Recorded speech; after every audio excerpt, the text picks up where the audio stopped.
has this been off? How long has this been off? Have I been sitting here talking and y'all couldn't fucking hear me at all? It's probably like the shittiest fucking quality ever. Son of a bitch. Technology just needs to work for me for once, okay? And I gotta do the whole spiel all over again. And yeah. So, hang on. I'm gonna give you all the spiel all over again.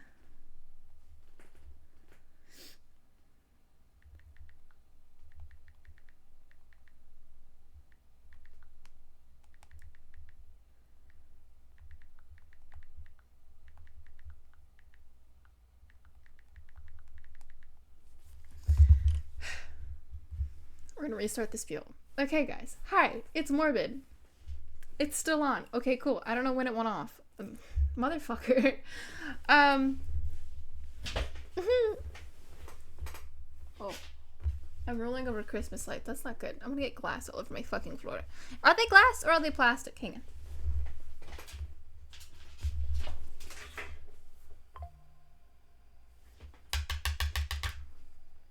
I don't know. And I don't want to experiment with that. Hi!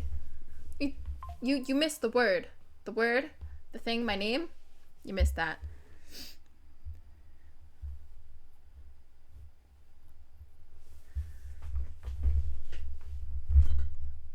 I just moved the desk. I forgot that I didn't screw the top of my desk in. So I move it sometimes. Anyway, we're gonna restart because I didn't realize that my fucking mic was not connected until now. That's lovely. This is why I should do a quality check before we stream, but I didn't do that. Anyway, I'm wearing a bat onesie tonight. Ta-da! Tell me to be strategic with that. Yeah, you're right. But I'm used to the greeting. I can't be spoiling you with it. Oh, come on. It's Christmas. You're supposed to. That's what Christmas is all about.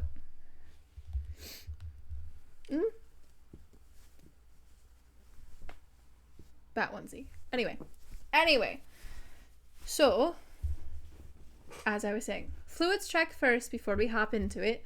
So, I have more wine tonight. Chris is about showing up and being there. I'm here. Well, god damn it, okay? I need a gift. The gift to me should be calling me darling. I'm gonna turn off my fucking phone sounds because it's gonna make me angry. Anyway, we have wine again tonight, so it's gonna be a hell of a night. I kid. Or do I? I have Gatorade, because I'm still sick. And then. Okay, over there, it looks like a different color. I have cranberry juice, but it doesn't look red, because the red lights. I don't know. Anyway. So, this topic of this stream is going to be dating, because Morbid's dating life is interesting. Oh yeah, how did your headache turn out? You all good? Actually, I had to cancel last night's stream, sadly, because I felt like shit yesterday. Not like hungover shit, just like I was fine, literally fine, felt amazing the entire day. And then around like 5 o'clock at night, I started feeling like shit, and it completely shut down. And yeah, so we didn't stream last night. But here we are, making up for it. And we'll do like a little bit longer tonight than usual chat sessions to make up for it. Hopefully, maybe. I know, I'm bad. I'm awful. It's okay. But yeah, so we have the fluids. We're good. This hot ass onesie probably is going to help me that much, so we're probably going to be taking it off soon because I'm already getting sweaty as fuck. I should open a window. Didn't one of you guys tell me to open a window the other night too? No, it wasn't you guys. I was reading on Destiny, right? And I literally said to chat, or like the guys that came with, I'm like, give me a second, give me like 5 seconds, right? If we're going to keep just wiping the raid, give me like 5 seconds during the next wipe to like get naked real quick because I'm hot as fuck. And they're like, why don't you just open a window? I'm like, I'm lazy. I'd rather just strip off my clothes while I'm sitting here than stand up and open a window. But whatever, you know. Don't worry, you're doing great. Well, thank you. Okay, I gotta stop doing this leaning over thing. I keep doing that and it's gonna fuck up my spine. Scoliosis is already fucked up. That's another thing I figured out yesterday is I was like just feeling my back because like sometimes I do that, like, you know, itching, whatever. And I was like feeling my back and I can feel where my spine kind of like disengages itself like the bottom of my spine is like curvy, right? But it's like it's mostly straight. And then halfway up my back, this is the bottom of my spine, right? Going up. And then there's the other side. The other side. It literally like just barely touches each other, so it's still linked on top of each other, but like my spine's like this, right? Where it's just shifted over. One of the vertebrae just shifts over. And I'm like, that's not cool. And I took pictures of my back, and you can literally see where it shifts over. I'm like, that's not okay. I hate hearing the description. I'm sorry. I'm sorry. I'll stop talking about my spine. Anyway, yeah, so topic of tonight's stream is, besides chatting, dating. Because Morbid's dating is a little weird nowadays. I'm not used to this shit. I'm not used to, like, being single. It's nice, but also not nice. But I know a lot of people today are getting engaged. I know quite a few people in my life that got engaged today. And then on the other side, there's people like Morbid over here that are single Pringles. And, yeah, so we're going to talk about it. I was also talking to my roommate, Steph, about, dating and guys, because that's what we talk about. And I can't wait, because she's supposed to be coming up sometime in January to visit and stay for a couple of days. So that will be fucking great, because I miss Steph. And we're going to go out. We're going to go to the bars. We're going to have a good time. We both don't drink that much anymore, so maybe not drinking as much, but it'll be great, nonetheless. Yeah, but we were talking about men and all of those things and dating and how old am I? Without giving an accurate, like, spot on age, I'm in my 20s. So, still a youngling a little bit, but Morbid has already been married once and in a handful of relationships. So, I don't know if Morbid will ever get married again, but we'll see. I've learned a lot, I will say. Steph is quite significantly older than me, though. There's a 10-year age gap, almost? No. Almost 10 years, yeah. Almost 10-year age gap, but we're great friends. Boop. That's not what I want to do. There we go. There we go. Where do I open the floor first? I don't know. Dating nowadays is very tricky, a lot different. That's what I'm realizing. Because like I said, I've kind of been off the market for a hot minute, so I don't know how this shit works. The only thing I have to go off of as well is dating apps. So, yeah, it's very weird. Maybe it's just like the constructs I have built in my head where, I don't know. I'm not finding this in people where it's like an actual drive for a relationship and to get to know someone. It's always like, I don't know, my luck at least on the dating apps, of course, which is not a good place to start. It's always like, oh, we'll have so many things in common. This person will be like, yeah, like, I want to work towards a long-term relationship with somebody. That's what I'm here for. And then it'll go straight sideways into like, hey, let's fuck, let's have sex. And I'm like, well, I'm not against that. I'm not prudent, but I'd like some sort of connection first. I don't know. But the other thing besides getting into the dating scene again that we were talking about was more so the difficulty with people, at least that we're still kind of stuck on or had like an amazing connection with and thought it could go somewhere, is it's confusing how, you know, you and a person can be so damn compatible and then like that it's over. And not because something substantial happens, just because, hey, you know, I'm not feeling it anymore. Which is understandable. Why are we sad? Why the sad emoji? Welcome in, by the way. But, yeah, because in her situation, very much like a situation I had a little bit ago, is, you know, like, every single damn thing is stellar, where, you know, the connection, the humor, like, things you guys have in common. It's because you speak Canadian. Look, I get this from, well, it's natural, but, like, I get this more from the fucking guys I play with, so blame them. Just to hang out with them, I kind of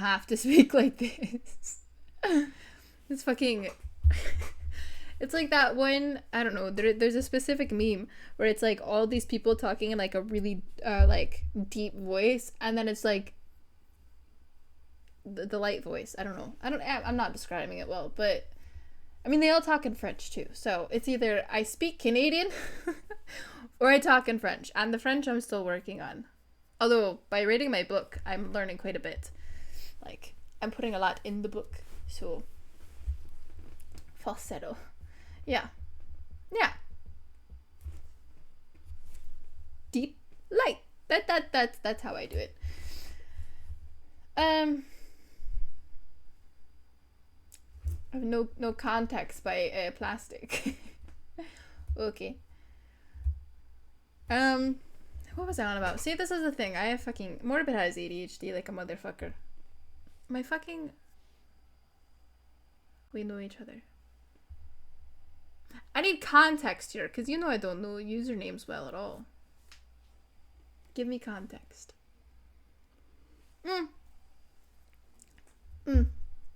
Yes. No? Yes. I don't know. I'm pretty sure I know.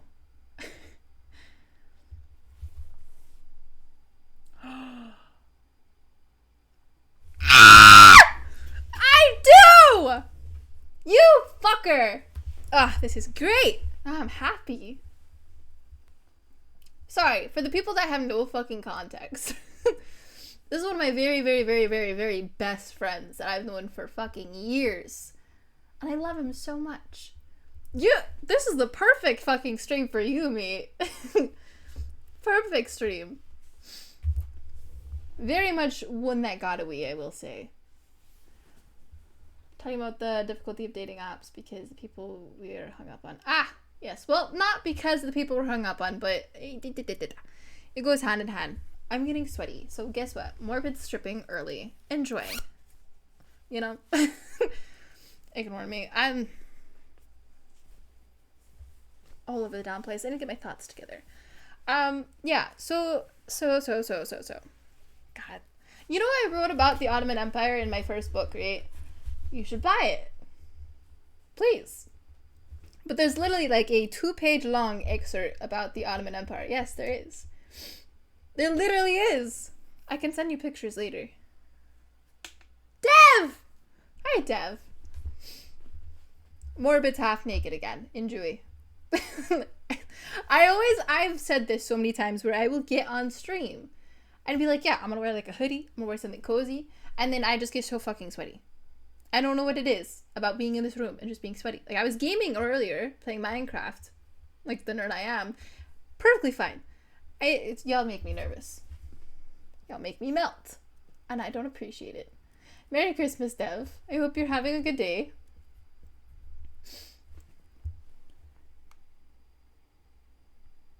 Oh, it's Steph. Okay. Anyway. It happens. Yeah.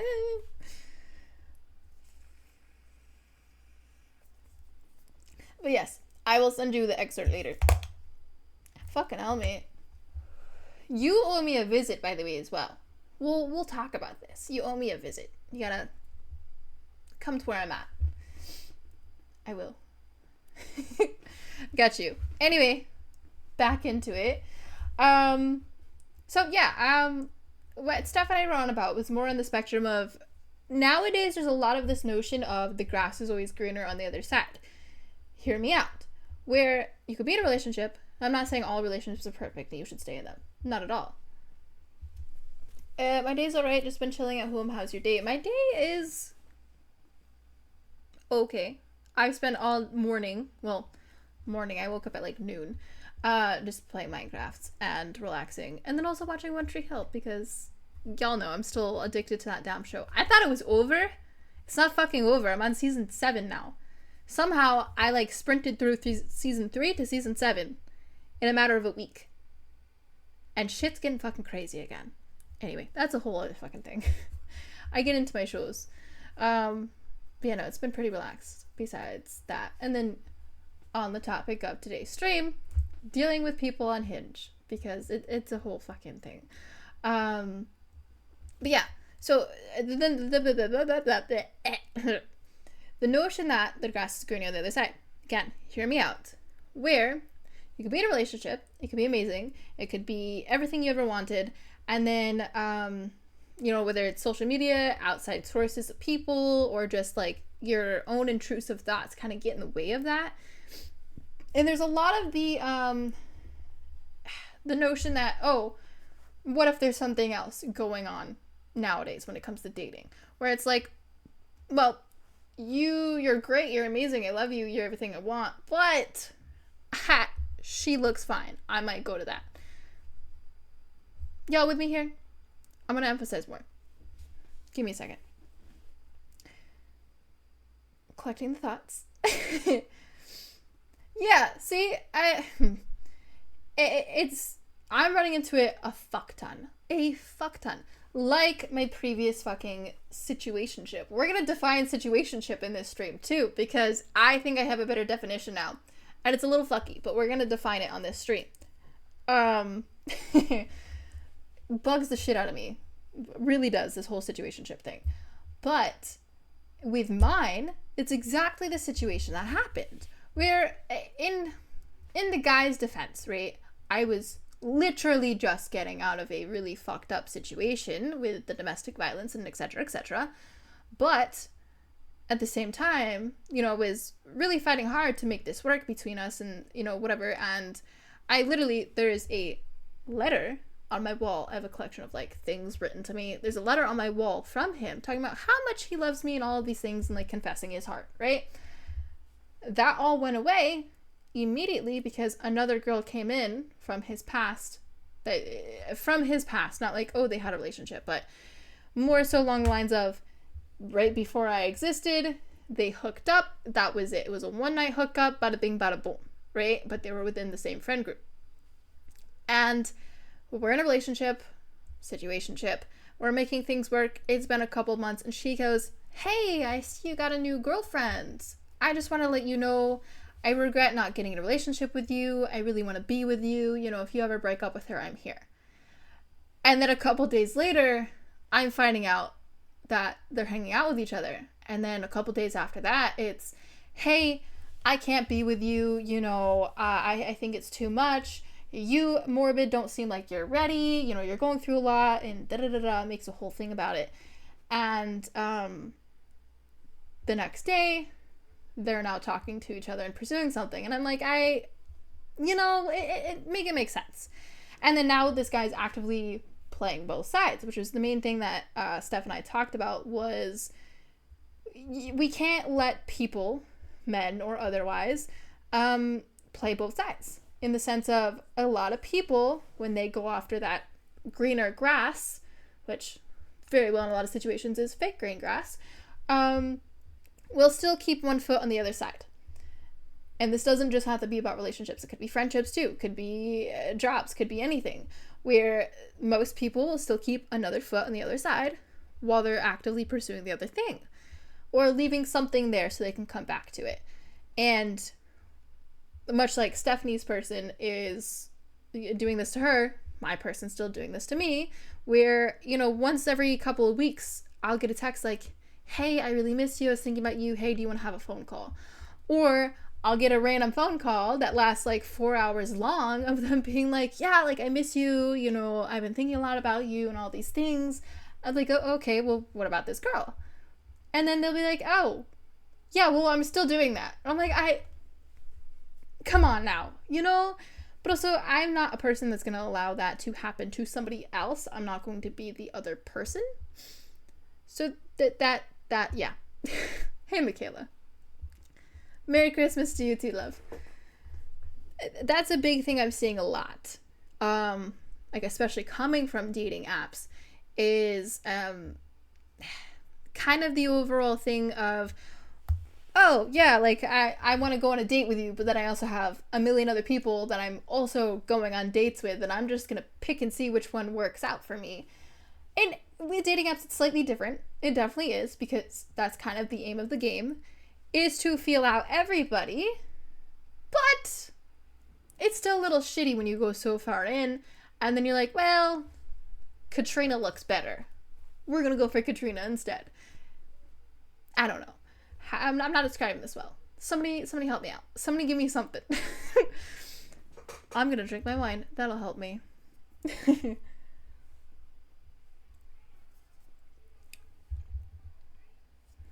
It's just... I see your text. Thank you. People are farming relationships. That's essentially what it is. Hang on. I'm texting good old plastics.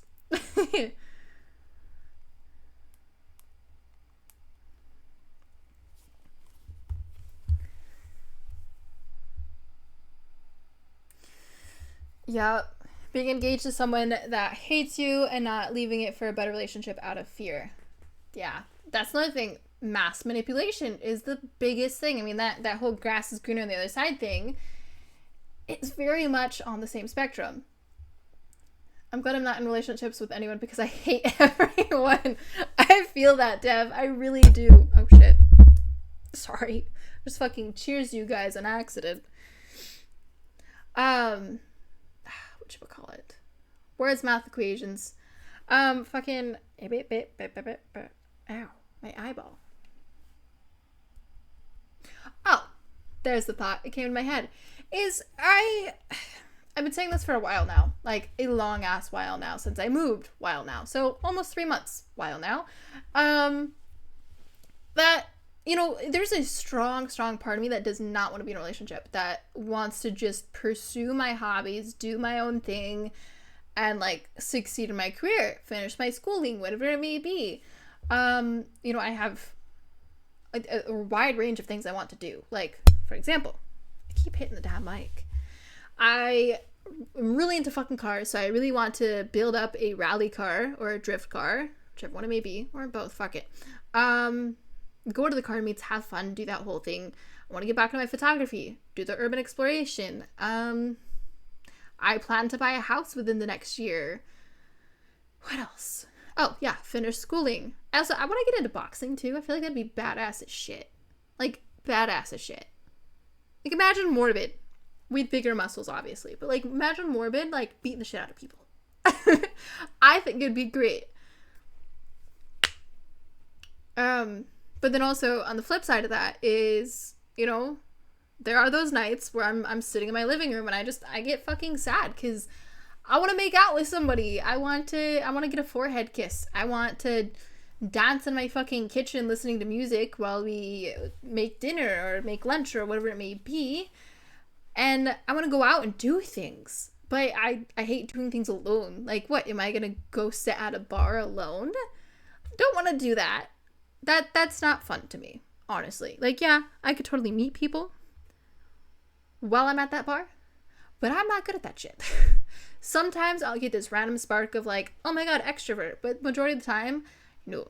I'm a very introverted extrovert. Where like, somebody's got to talk to me and then I will talk your fucking ear off. But I can't initiate it myself. We also know that Morbid's awful at starting conversations and ending them. So it's a whole thing. There was a palpable irony to the spike in my attraction to Emma Watson when she said she was self-partnered for the time. What does that mean? Like, just I'm single, I'm gonna do me? I wish it was that easy. But that's the thing too, with me being like, I don't want to be in a relationship, but I also do for like the affection and whatnot and to go out and have adventures. Is I'm also not one for hookup culture or friends with benefits. Been there, done that, and I fucking hate it. So I don't know. It's kind of a double-edged sword in that.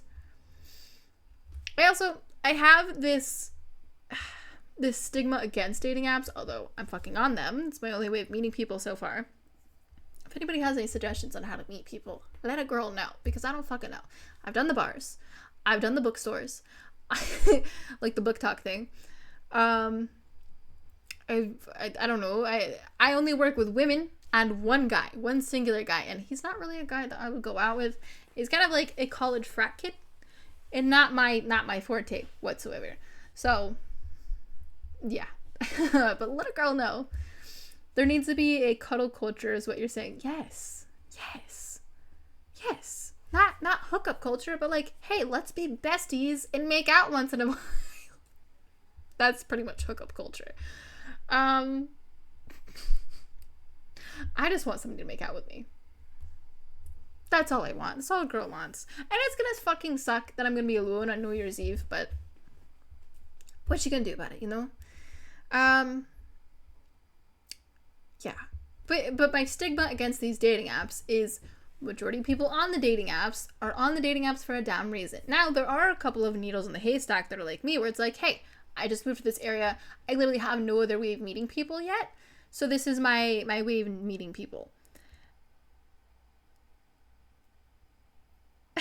Sits by and listens because I'm too introverted to relate. Yeah, I feel that. But again, I'm also like, I don't know. I say I'm introverted, but then I'm not. It picks and chooses when it wants to be extroverted or not. But yeah, there's very much a specific kind of people that are on dating apps. Like I said, there's those needles in the haystack. But a lot of my relationships that have come from a fucking dating app have been awful. And awful for a reason.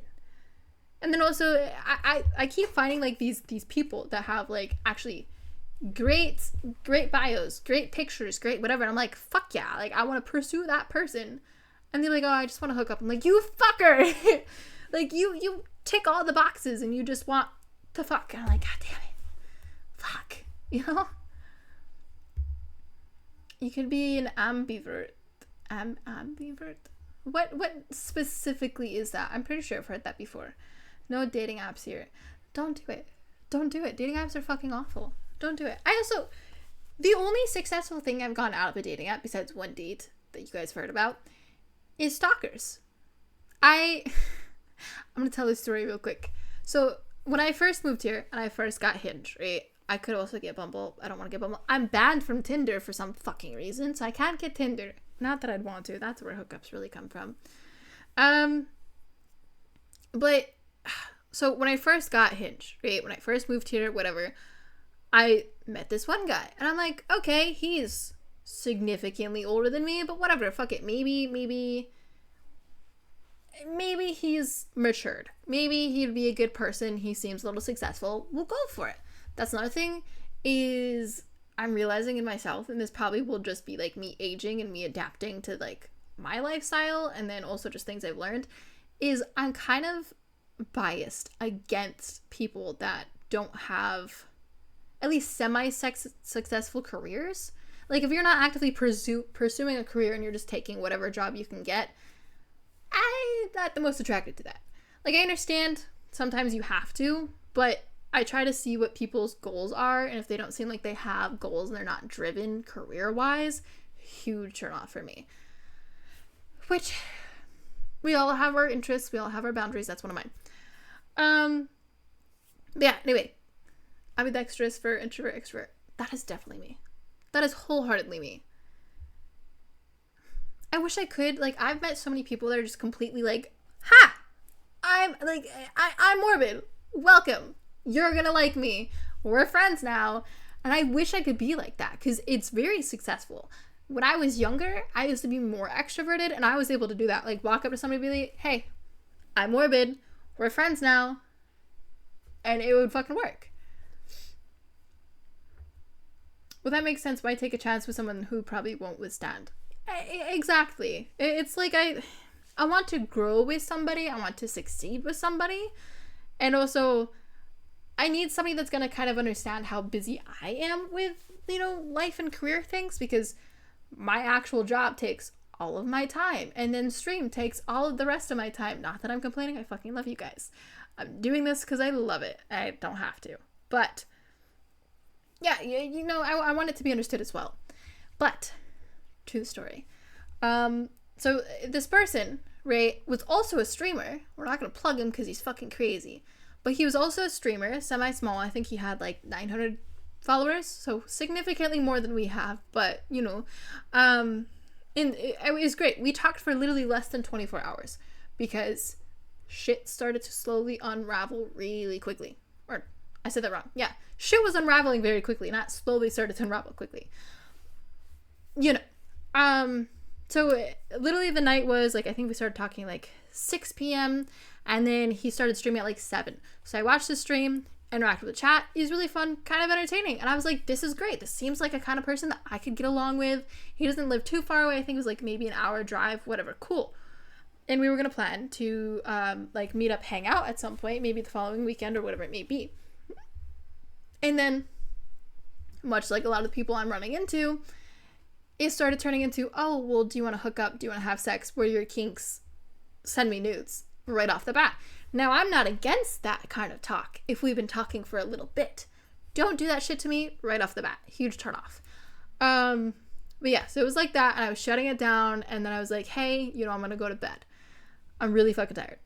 And this fucking person took that shit 0 to 100 real quick, where I was like, hey, I'm going to go to bed. Good night. He said good night. 10 minutes later, I get a phone call from this person, and I'm like, hello? Like, what's up? And he's like, hey, I was just thinking about you. Like, I really like you, like, a lot. Like, I really want to see you. Can I come over, like, right now? Like, I'll drive there right now. Like, can I please come over? Like, oh my God. And I'm like, homie, I'm going to sleep. I gotta work the next day. Like, not gonna happen. Like, maybe another time. Like, I love the ambition here, but maybe another time. Yeah, really just went for it. And yeah, and then he wouldn't stop blowing up my phone, so I was like, okay, yeah, no, that's not a thing. And I forgot what fucking happened the next morning, but something happened the next morning. He's being really fucking weird, and I was like, yeah, no, like, I'm out, this is too much. Like, not weird like being pushy weird, like saying cryptic and fucked up shit. And I was like, that, I don't like that.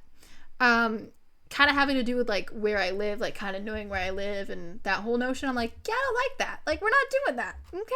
And I blocked him, and that was the end of that. And then fucking, whatchamacallit, words. Few days later, I get a no caller ID phone call, and I'm like, huh, this could be the military.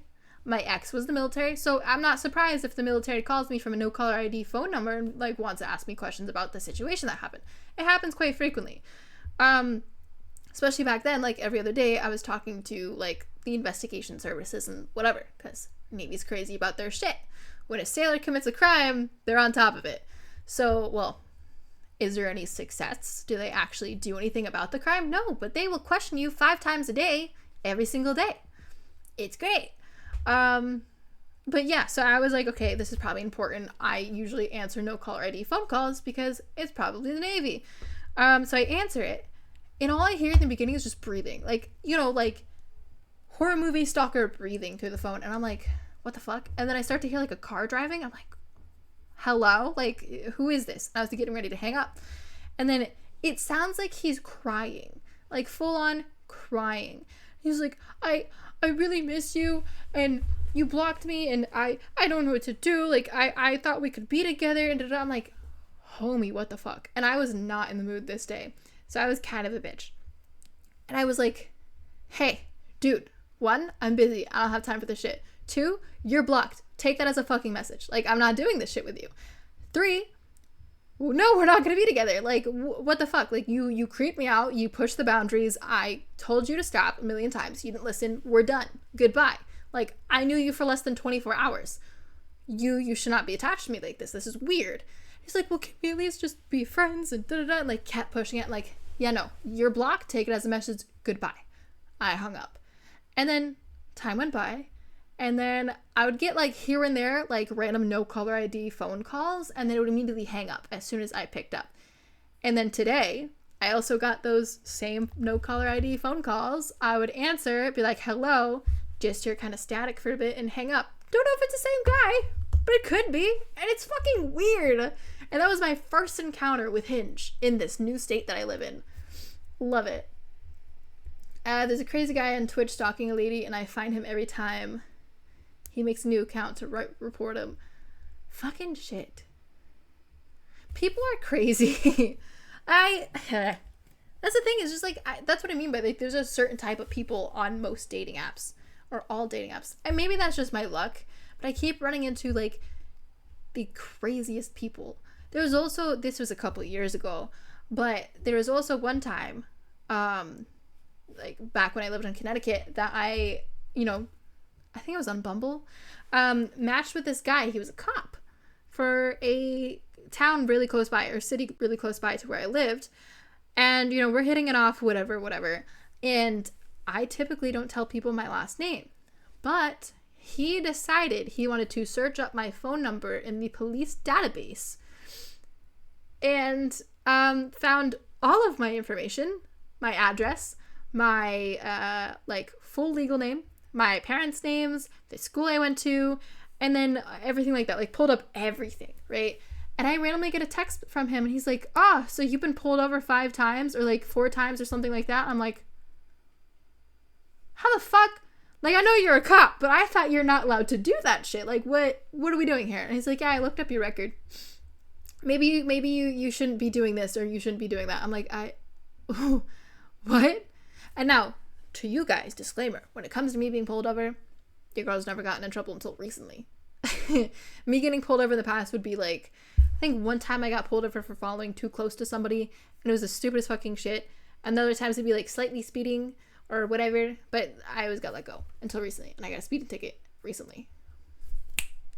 Anyway, don't speed, kids, but never anything bad. I'm a good child of Jesus. Crazy people are hot. I'm right here. You don't have to talk about me like that. You know, I'm not crazy, but I do got some mental illness. I'm crazy fun. You know what I mean?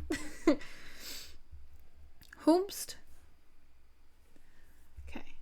Our mods are not joining tonight, so we're fucked. Y'all can say anything you want until Twitch is like, yeah, no, fuck you. Just put an ear set on my nose piercing. It looks just fine also. I've done that shit before as like a placeholder. I put gauges in today. Well, I already had the gauges, but now I have the tunnels in. What the fuck was that I just did? I put the tunnels in. So I had gauges when I was a teenager and just stopped gauging my ears randomly, and then they kind of like healed back up because I didn't go big enough for them to fucking stretch too much. And then recently someone's like, hey, you're really hot with gauges. You should do that again. I'm like, you know what? I should do that again. And I did it. And now I'm back up to 0. And you can see through them now. I can stick a fucking pencil in my ear. It's great. Y'all can't see it because, but, you know, I gotta do the nose thingy. Although, I could pierce my own nose again. I know how to. Olivia Rodrigo is overrated. Y'all know I don't listen to that shit, right? Anybody, I have a like hard prejudice over like finding music through TikTok. I usually hate it. So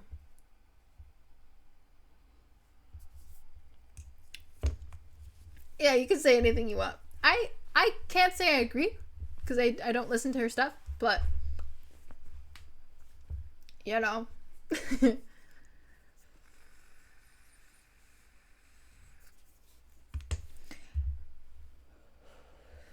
But. Oh! Another thing, I was gonna start stream like this because this song has been stuck in my fucking head ever since I was like, yeah, this is the topic we're choosing for stream. You guys know that song? I'm gonna age myself again. You guys know that song? It's like, let's talk about sex, baby. Let's talk about you and me. Let's talk about all the good things and the bad things that may be. That's been stuck in my head. And then now that I just said like butt a bunch of times, I like big butts and I can't like. Oh my god, I sound like my mother.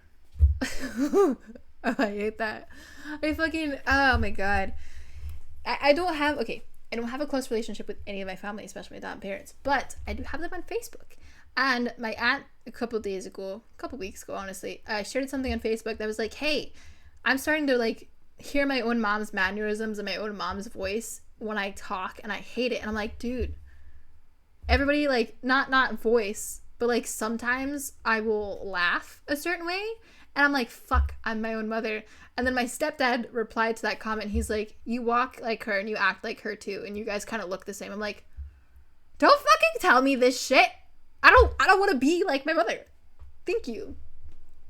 Anyway, but yeah, that was very much a mom moment for me. Literally my mother.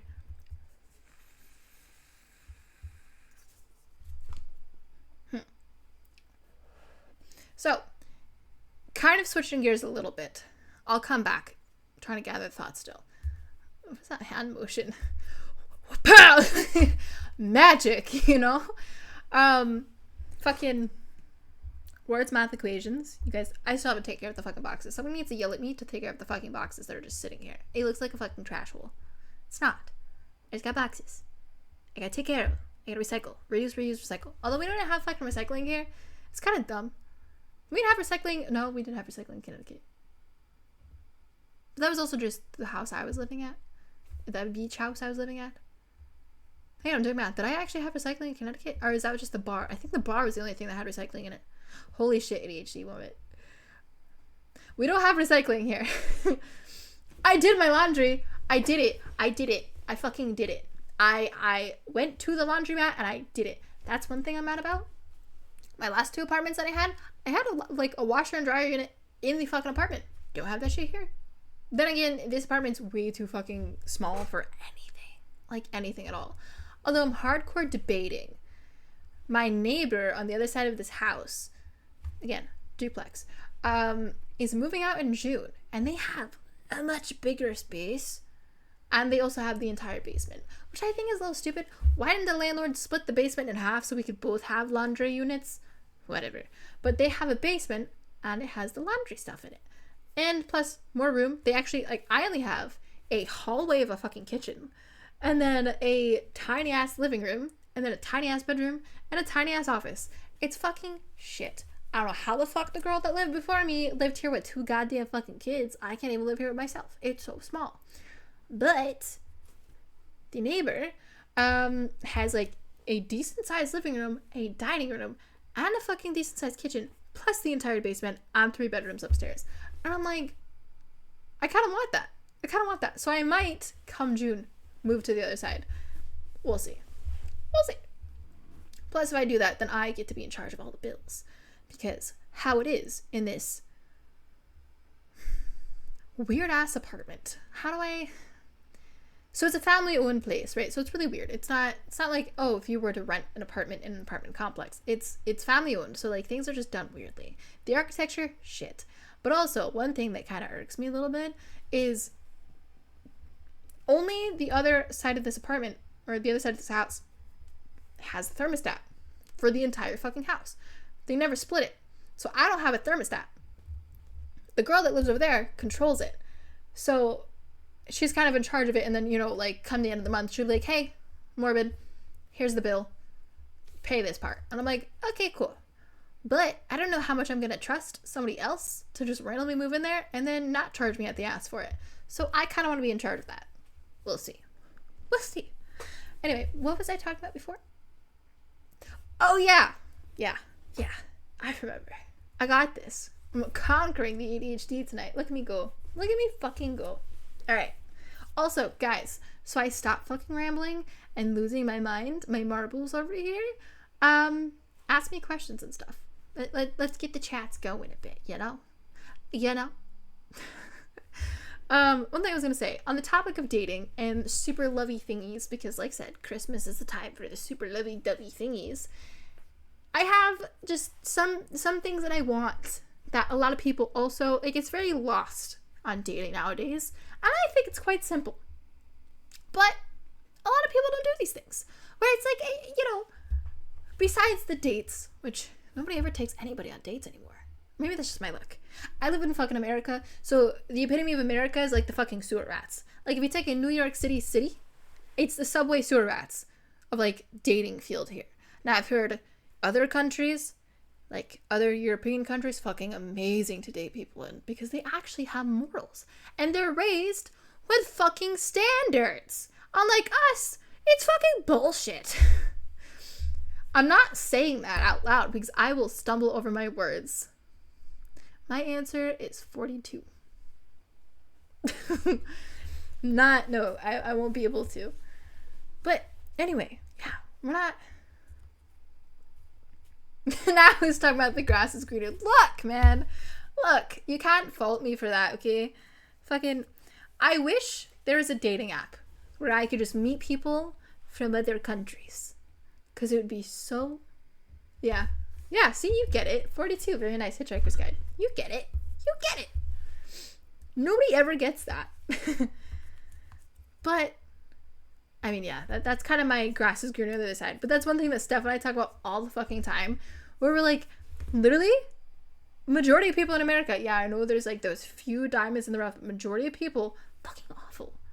And my experience with the Canadians thus far is that it's just the entire North America is kind of fucking trash for dating. And just like, I don't know, I've heard, hear me out. I've heard, like said, that other cultures in other countries are raised differently. Where like being the man of the house isn't the same as being the man of the house here, where you go to work, you come home, bada bing, bada boom. It's you actually put in the work. You're an equal partner. You are showing up for your woman. You're making those efforts. Where is that? Somebody help me. Somebody help me. Love that for you. Or love you for that. Love you for that. Thank you. I love you too.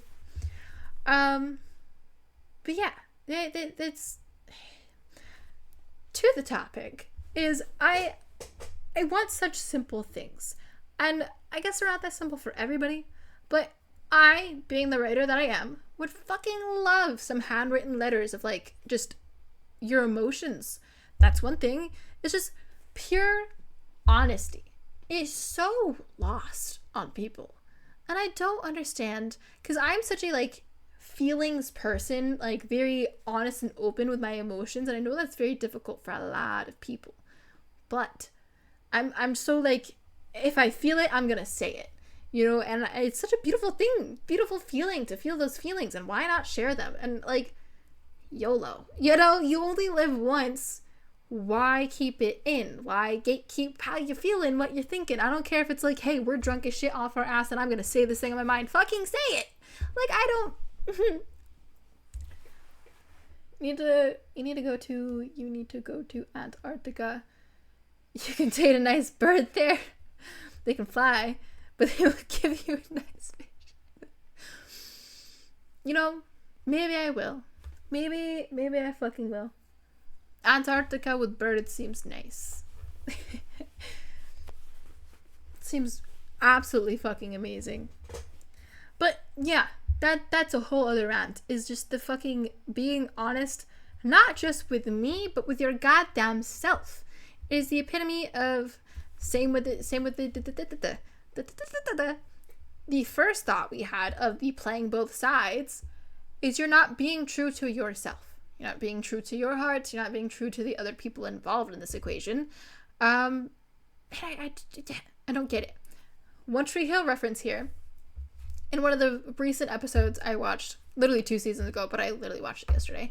The character Lucas was literally in like a love square where he had 3 different women that he was in love with, or thought he was in love with. One of them he almost married. One of them he wanted to marry, and one of them he just dated in high school and was like, yeah, that one. And one of his really close friends sat him down and was like, dude, you're self-sabotaging here. You're not being honest with yourself. You're not telling anybody your actual emotions. You're just going around in circles and waiting for one of them to to do it for you. You need to be honest with yourself and put in that effort and finally make a goddamn decision. And that's the thing. Most people don't do that. Like, asking for humans to be honest with themselves is asking a lot. You're not wrong. But I don't get why it has to be so complicated, especially with somebody that you love. Like, if you love them, then tell them that. It doesn't have to be this whole convoluted thing. It really doesn't. Ugh. But, yeah, I want the dark romance. The, you know, love me. Like, actually love me. Don't just date me, you know? Maybe my standards are too high. I don't know. But I don't like this like lackluster kind of dating thing. I don't like dating just to date. I want to build something with somebody. And I don't get why most people don't work towards that. These are the things that go on in my head, you know? It just seems like we're constantly going in a circle here. And my thing that I told somebody very recently, the situationship person, again, we're going to define that soon, is that I very well believe if he keeps up this pattern that he's going down with rebounding after rebounding after rebounding and not actually making a decision, and not just relationship wise, but in his life, because he was an engineering student and he was actually like putting in the work for his engineering degree. And, you know, like he also had his own business where he, you know, fixed and built computers for people and made great money off of it. But he keeps selling himself short. You know, he got very behind in school because he'd rather go and drink with his buddies. And he stopped working for his business and lost a lot of customers because he just wasn't feeling it. And he's not putting in the work. He's not putting in the effort. Like, I fully understand, yeah, take mental health days. Go have fun. Don't sell your soul to school or to work. But you also have to work for yourself here and put in that effort, like said, and build something, build a future. And then also with your relationship, build something, build a future, and actually know what you're doing. Don't just jump in and out of relationships like it's nothing, because you're going to wake up 10 years from now, probably be married with kids and be like, fuck, this is not the person. And reflect back to maybe it's me, maybe it's the other girl, maybe it's somebody else that he knows at this point in time or that he's going to meet, and be like, maybe what if I missed my opportunity? I fucked up. You know, instead of like, it's just, you know? But I'm also very much a person that's like, fuck it. You know what? I'm feeling this thing. I'm thinking this thought. I've thought it through. I'm going to text the person. Fuck it. If they don't respond, they don't respond. If they don't like it, whatever. Fuck it. At least I said it. At least I was honest with them, with myself. Bada bing, bada boom. And sometimes doing that can actually fix things, can work things out. I don't know. I read a lot of books and I write a lot of books. I live in books. So it's definitely not the reality of things nowadays, but I wish it was. I wish it not that it's simple to be that way, but I wish it was more like that. More like the 80s love songs, like the 80s movies. Like, I don't know, the lovey things, when people felt things and were completely open, honest, blah, blah, blah, with their emotions. Every generation of women has voiced this rant for thousands of years. You're joining a long lineage. It's gotta be out there. I don't get why it's so difficult. I could rant about it all day. It's just, oh my God. One question that Steph asked me specifically is, why was he everything right to be everything wrong at the same time? And that's kind of like what our conversation started with, was, you know, her person, it was everything that she could ask for and more, and everything that she didn't even know that she wanted, but like, he became her world, not just because, oh, they got close, they had some things in common, but because he put in the effort. He actually did, which is surprising because nobody fucking does, but he put in the effort and he made those stretches and, you know, integrated her into his life and helped out, got the gifts, took her out. It was a whole thing. And same with my person. It was fucking amazing. And then we're stuck with this guilt of, well, we had to be the ones to fuck it up then, because how could we have this amazing thing and this person that treats us so amazingly just for it to go away like that? But in reality, that's not what it is. It was more so of a like more matured version of love bombing, where instead of being like, hey, I love you, oh my God, like you're so cute, and all those versions of love bombing where it's very shallow but it's there, it was a very matured way. It was a slow burning process. And it fucking sucks, because with her person, without giving too much information about it, it was, everything was amazing. Then all of a sudden he was like, yeah, no, like I can't do it. And he made up a bullshit excuse, but then a couple weeks later calls her up and says, hey, I fucked up, I miss you. And, you know, I actually didn't, I could do it. I just got overwhelmed because, you know, XYZ. And that's understandable. But one thing also that a lot of people don't do in relationships, or when they're trying to pursue a relationship, is communicate things and work through things together and put boundaries up and say, hey, I need a day or two. I'm overwhelmed with work, school, whatever. I need a day or two. Awesome, cool. Let's give you a day or two. You don't have to completely blow everything up. And then same thing with mine, where everything was fucking stellar and he was mature, I thought. And then, no. A little obsession is sexy, but do you think movies and books and mental health ask for, or in mental illness ask for an unhealthy amount? But maybe it's a little healthy to be a little unhealthy. I like that quote.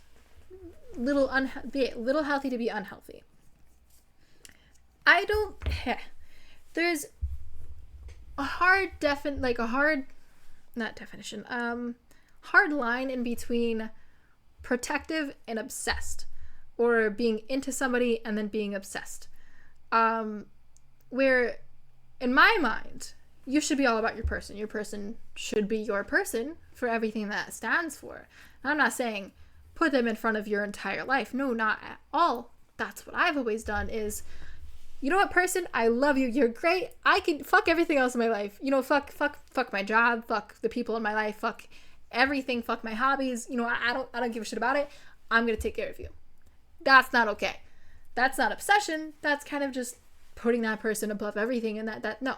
They should be your partner, your teammate, on the same level as you, not above, not below. But you should be all about your person. That should be your world, not your peripheral, not, you know. And I think that's kind of what makes it so easy for people to hop from one person to the next, is because instead of their person being their person, it's just another person in their life, just a person that they're dating at the time. And then when the next thing comes around, boom, I'm at the next thing, or whatever it may be. Now, I also think when it comes to being honest with yourself and being honest with your emotions, that's what makes people run in a lot of circumstances. Now, this is all circumstantial, of course, but some people get too overwhelmed, and if we were just a little honest with ourselves and honest with the other person, it wouldn't be so difficult. But they run, and then they may be stuck in this loop of like, oh shit, what did I do? Or, you know, what do I do? And I think with that, it's also when you're actually in something that's healthy after being in something that's so unhealthy, or finally loving somebody or having actual genuine feelings for somebody after not for other people, it's very fucking overwhelming. It's a whole new emotion, and some people take that as not good emotion instead of the good emotion that it is. I'm rambling now. But, yeah.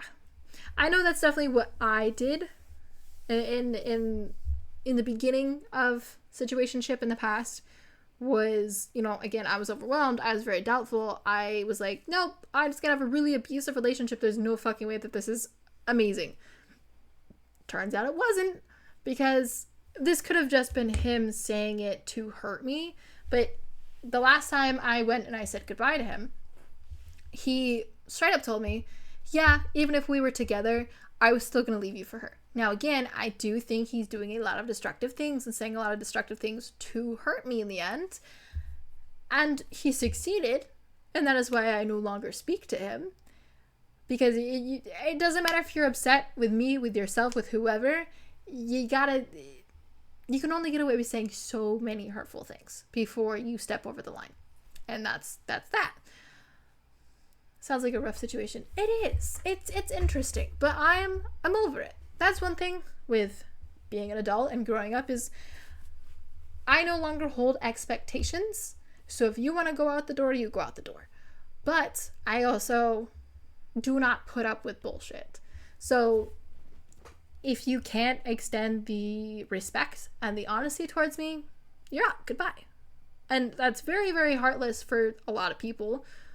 And it's kind of a extreme expectation to hold up, because a lot of people can't amount to that. Can't amount to, oh, if you fuck up, I'm putting you in your place. Like, I'm not going to allow or excuse you to fuck up in such an extreme way and expect me to just be okay with it. That just opens up the door for manipulation, for you to walk all over me, to do whatever it may be.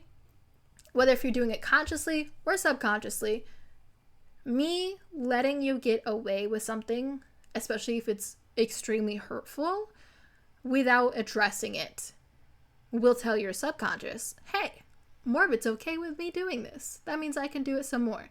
And then you'll start doing it more. Force of habit at that point. And I'm not putting up with that. That's just, you know, I think more people should be like that, because that's what gets people hurt, is not sticking up to your boundaries. There's a reason that we have boundaries. And again, like I said, mine are definitely very, like, a little harder to withstand. I'm not saying, like, oh, you can't fuck up at all, point blank. But I'm not gonna put up with you going out and flirting with somebody else when we've talked about how that would make me feel.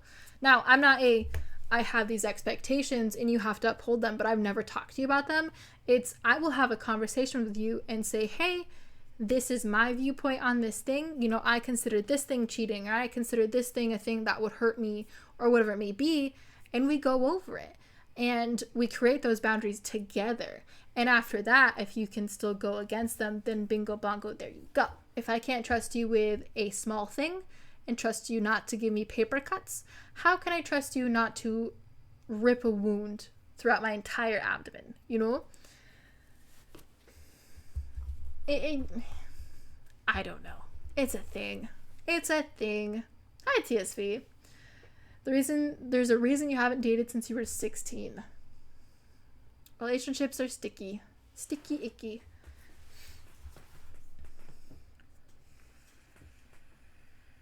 I know that I said I was going to keep doing this the entire time, and I was doing this the entire time.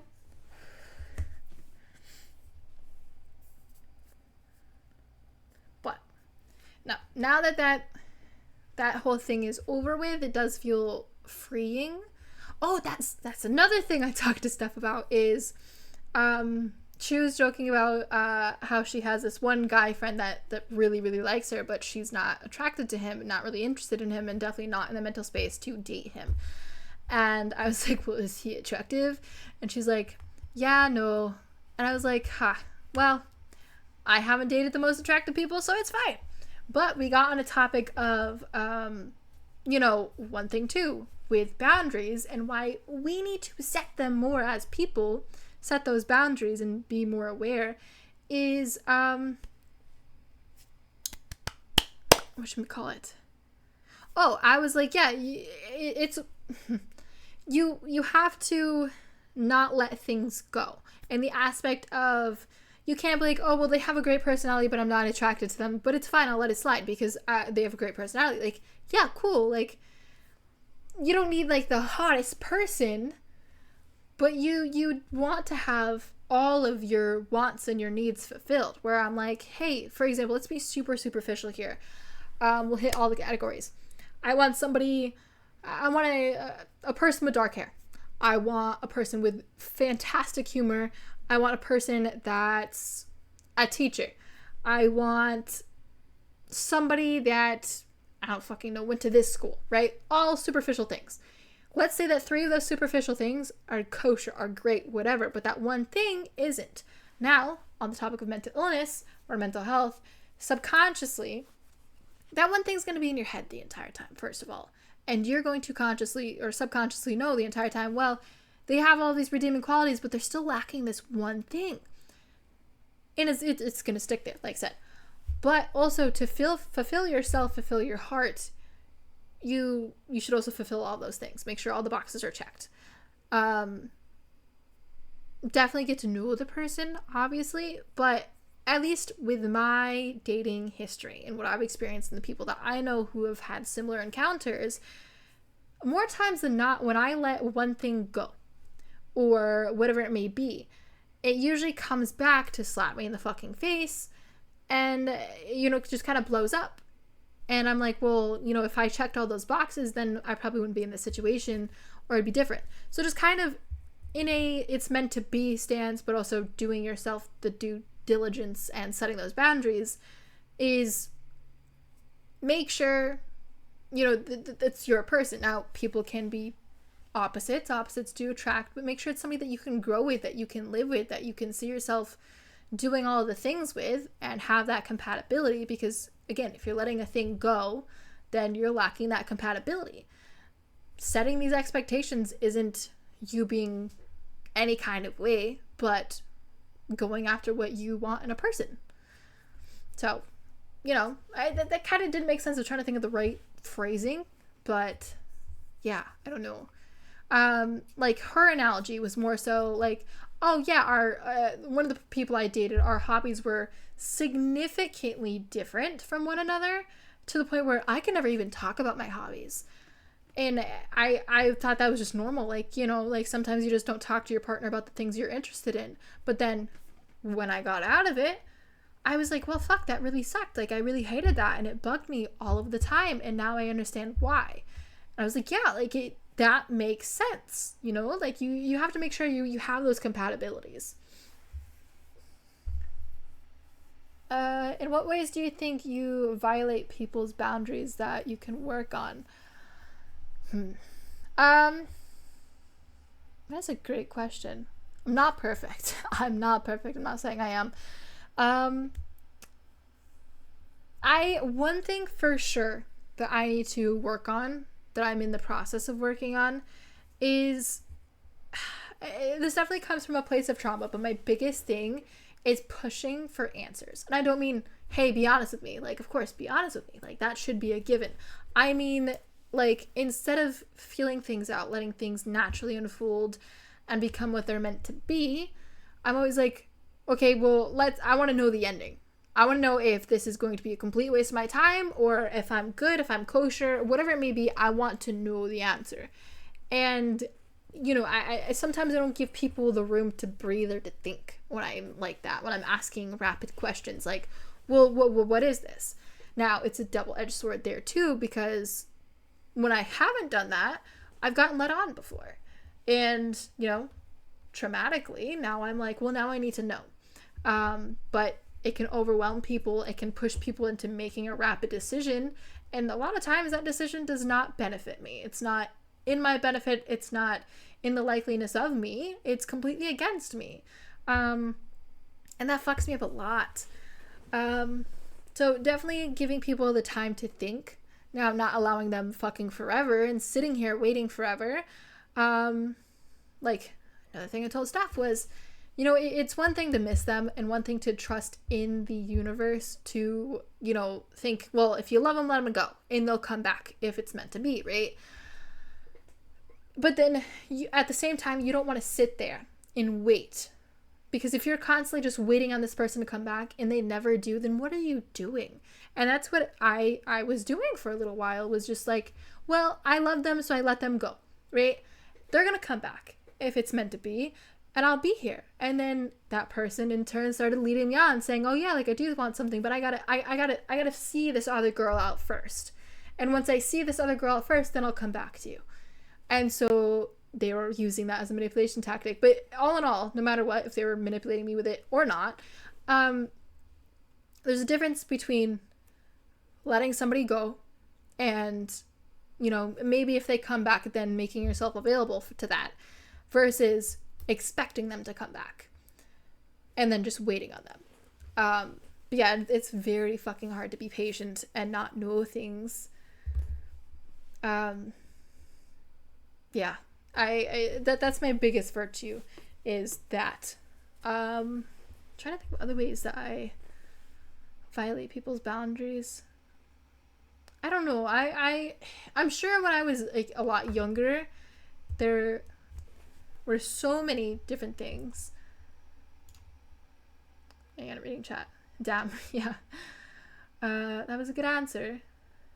You'll get better at it, I'm sure. I'm hoping so. That's like I said, I kind of adopted this thing where I don't hold expectations, which is, it's a lot easier when you're first meeting somebody to not hold expectations for them. And of course that changes when you get into a committed relationship, because you're supposed to set those expectations. But it's easier to practice when I'm just talking to somebody on a dating app and then they go ghost and we never talk again, because I didn't set up those expectations. I actually had a conversation with somebody that I did meet on Hinge not too long ago where they went ghost for a couple of days and then they came back and they're like, hey, you know, you seem great, you're amazing, but, you know, I'm moving soon and I think I rushed too much into this and I don't feel comfortable with getting in a relationship and then moving away. You know, we can't really be a thing. I'm sorry. And they're like, I'm sorry if I hurt your feelings and, you know, expectations and went on about that. I'm like, you're good. Like, I don't set up those expectations, especially after talking to somebody for such a short amount of time. But like I said, it's a lot easier to not set those up that way. All right, TSV's comments. I attract batshit crazy.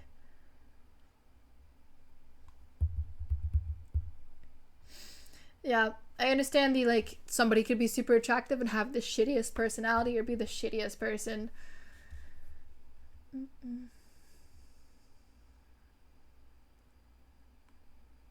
And we love the mommy and daddy issues.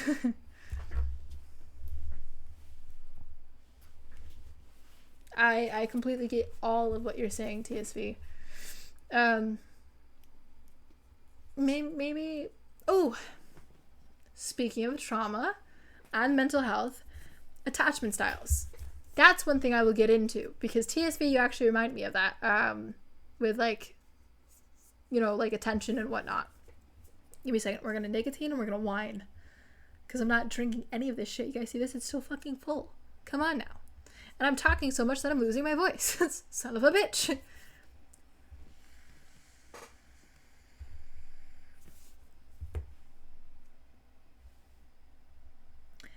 A white, tall Kevin Hart. Take a sip, don't be a dip. Morbid, what the fuck? I've never heard that before, but okay. I'm drinking wine just for you, TSV. Fuck hell. So, attachment styles on mental health spectrum. I'm going to reference Steph again because this is another thing that we talked about. We talked about so many fucking things. Great inspiration for tonight, honestly. You want to pass me the bottle? Fuck the glass. The bottle actually has like this much left in it. Wine bottles are fucking small, but this wine bottle was very small. Daddy issues are so hot. They will be my fucking downfall. I am room and those girls are crossing the I can't even fucking read it. I love it.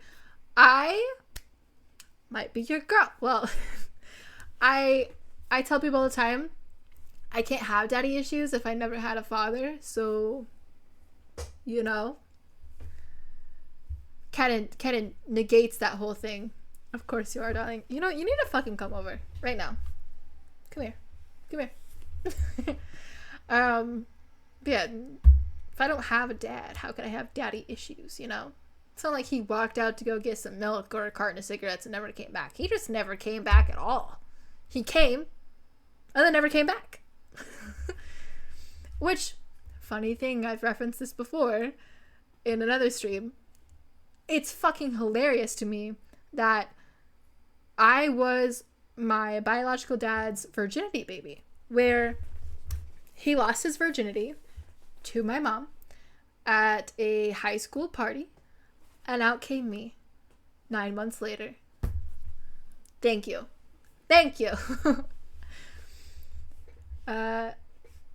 Daddy issues are fine until you end up with more mental health issues because the girl wants to call you daddy. No, I can't do that. I cannot call people daddy. That is not my thing. I can't. Some people have been like, hey, do this. I'm like,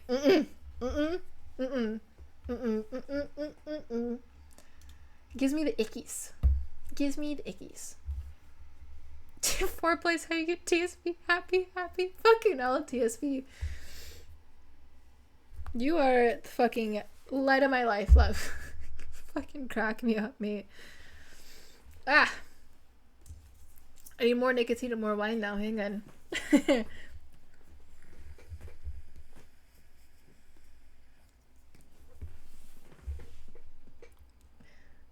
Hell yeah. Fucking hell.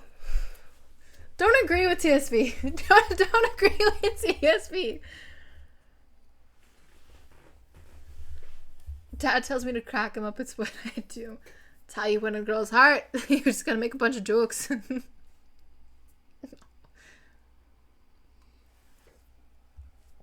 Why did Twitch not like that? Twitch did not like you saying bite me, and I don't understand why. Like, you bite me, and I'm like, hey. Okay.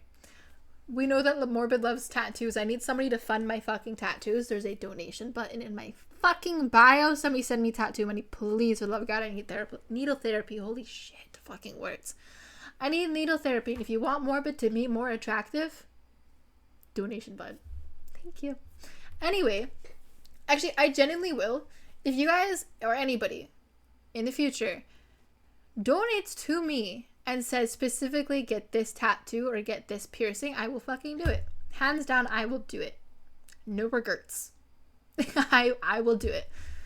Now, if it's something like getting my nipples pierced, I ain't gonna be like, hey, here's my titties. But when I wear the bodysuit, you'll see it. You know? You know? Don't say that. You should take that back. No, I mean it. I mean it. I fucking mean it. I mean it. Yes, nipple piercings are an option. I almost got my nipples pierced a couple weeks ago. So, situationship person, after the fact, when we were still kind of being friends and whatnot, he was like, I will pay for you to get your nipples pierced. And I'm like, okay, if you're going to do that, you're also going to pay for me to get, like, my tongue pierced or something like that. Which, tongue piercings, great for giving head. Just so you know. Yeah, I was like, well, I want that. I also want my nose pierced again. Maybe my bridge. I don't know. Definitely getting my belly button pierced though, but I want my abs to show up more. I'm working on my abs again. They're getting there. But like once I have them there again, I'm gonna get my belly button pierced. Don't give chat the power of permanent marks. No, I'm fucking giving you the power. If you want to send me that money, I will go and get it done. Hands down, hands to fucking God, praise Jeebus, you know? I fucking mean it. I do. Now, if it's like a stupid tattoo, like a fucking like dick, no, we're not doing it. I will veto that. But I'm giving you that power. But I was supposed to get them done, and I never went through with it because I had too many things going on, and we never scheduled it. But we almost did it one night. So I'd be down. I'd be so down. I wish I could get a broad with the tongue ring because God knows that head game is going to be amazing. It'll be a gift from God. Jesus fucking Christ. I mean, it is. It is. Hear me out. That's not why I want one. I just think it'd be cool. Because, like, in a lot of my pictures, I stick my tongue out. I'm like, meh, you know? It'd be fucking cool. But with it right in the middle, when you're... Okay. So the guy's head's here. Anatomy class, guys. Ready? The guy's head is here. Fucking, so the dick is like this. You're by the fucking balls. Head is here. Tongue is on the back end, right? Cock. Back of the fucking... you know? That's where your guys' vein is. You know this. That's where the vein is that has the most pleasure. So when you rub a ball, like, you're supposed to put pressure on it. But when you rub a ball against that, you're putting that pressure there. And there you go. There you go. Anatomy with Morbid.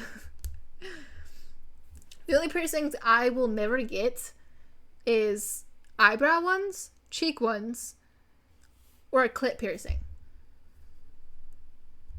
You're playing with fire here, Aspen. No, I mean it. I mean it. Hands down. I mean it.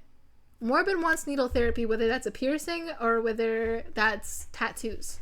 I mean it.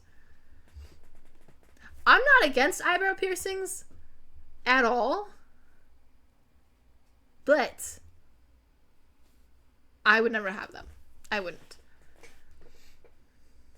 It's just not my thing. But I want to get double nose piercing. I want to get the bridge thing if it's not going to fuck up. I want to get contacts and smaller fucking glasses. My glasses are so fucking big. I hate them. I used to have the Ray-Bans that were slightly smaller, and they're so much better. But yeah, I want to get contacts. I can have the bridge one. I would do a lip piercing, but probably in the middle. And then nipples are fine. Belly button's fine. Nothing else, though. I'm coming to Europe. Hold on. TSV, where do you think I live? I'm gonna get some tattoo money and just maybe, just maybe, I'll get some loving texting tag right now. What? What? Literally what?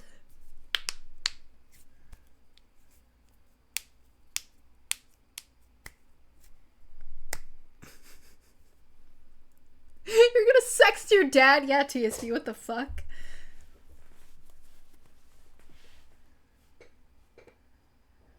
Because I got some flight benefits that needs to be used right now. TSV, where do you think I live? Do you mean coming to Europe to fucking pay for my piercings or tattoos? Because I don't live there. I wish. I need to meet somebody from fucking Europe so I can move there. Fucking. Apparently I do. I would fucking love to live in anywhere in Europe. Anywhere. You know, there's a thing I was looking into, like, during COVID times when I was like, fuck America, where I was like, hey, since, my grandmother, my Umi, literally lives in Germany part-time, one, I can go live with her, but two, because I forgot what it's called, but when it's like a close family member that has citizenship in Germany, you too could get citizenship in Germany very, very fucking easily. And yeah. Well, wherever the hell you live, I'm coming. If I ain't gotta get a passport, even better. TSV, I live in America. It's fucking awful here. Did you not hear me bitching about America all these other streams? I live in shitty ass fucking America. I'm here with you, TSV. I hate it here. I really do. But no, that is something I'm debating. Is either I'm gonna go into a different country, across the goddamn ocean, or Canada. But like, Canada's me, you know? I'd prefer somewhere else. Somewhere not in the North America region. Even better, I know a guy who does tattoos, so I can get good deals. You lucky motherfucker. Lucky motherfucker. But that would involve me traveling to you. I'm not doing that.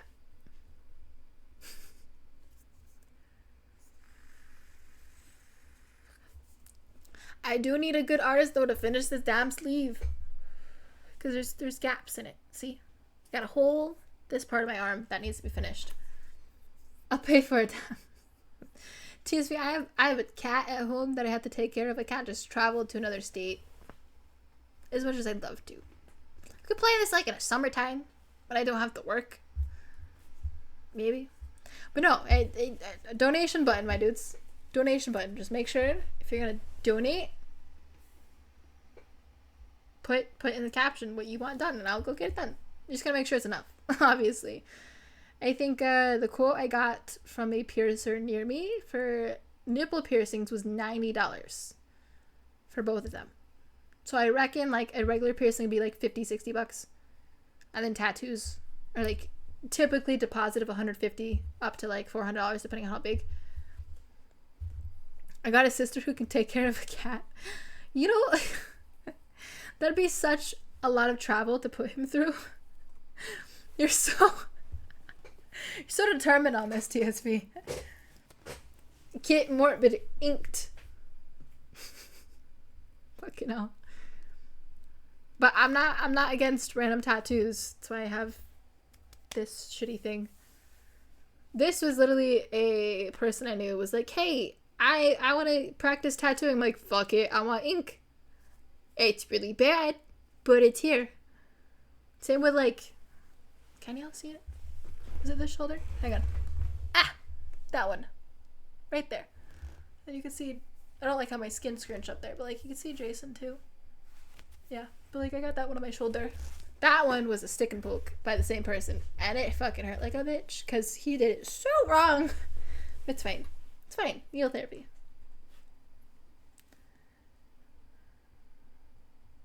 Some love. TSV, you do understand that this is just, I will show you the ink or the piercings, not the nipple piercings. I will not show those. At most, you're not getting any love. I'm sorry to break your heart there.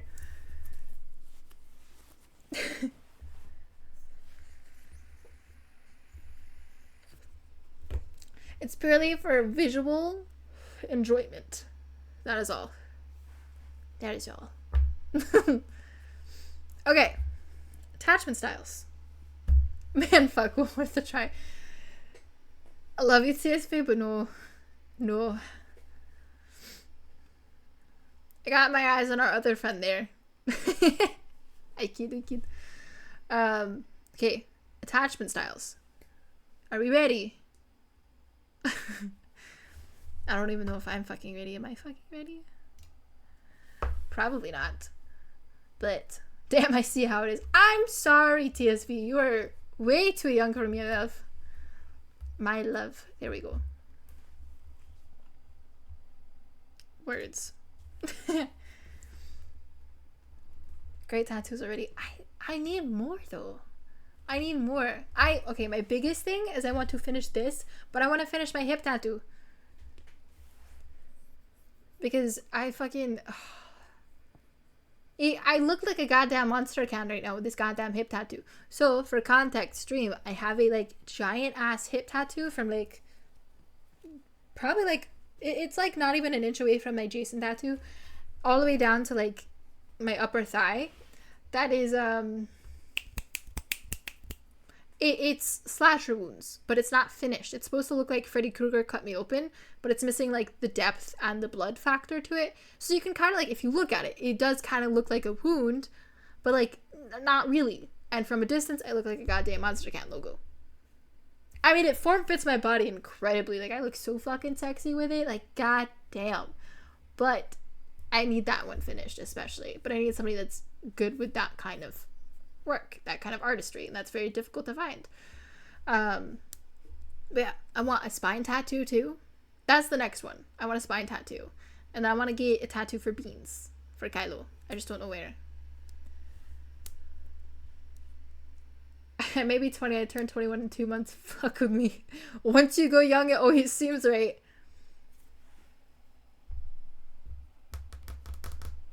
TSV, I thought you were a teenager, love. You're in your 20s. Bro, respect.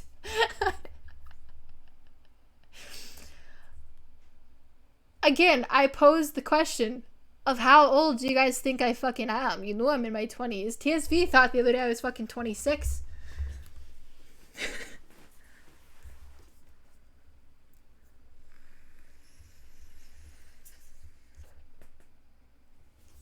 No, he just hasn't been permitted near a woman since he was 16. Yeah, don't tell them. Don't tell them. It's between me and you. It's our little secret. I ain't having no lemon since I was 16, so... Damn, TSV, it's been a fucking dry-ass couple years for you, buddy. And I thought I was fucking lacking. Damn. I'm kidding. I am so fucking kidding. TSV, the world's gonna be different for you now. You got a whole new world. A whole new hole. Fucking shit. It's gonna be so different. And then when you get an experience, girl, you know? No, I'm kidding. Don't.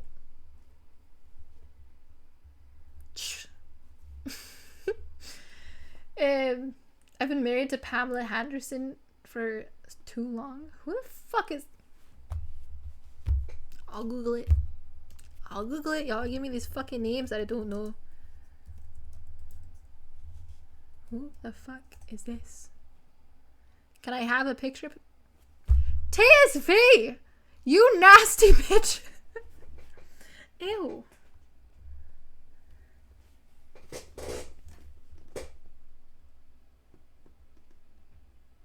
Ew. is your taste, homie? That's bright. Okay, very good. TSV.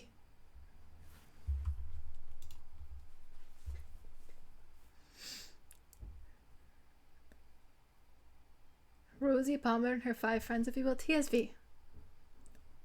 Love. What is with you with the damn cougars? We've had this discussion before. Come on, mate. I thought I was down bad by, like, I mean, not that they're that older than me. I'm in love with people in their fucking 30s, like Chris Motionless and Spencer Charness and Plastics over there. I kid. Although, a lot of the people that I may be into are in their 30s.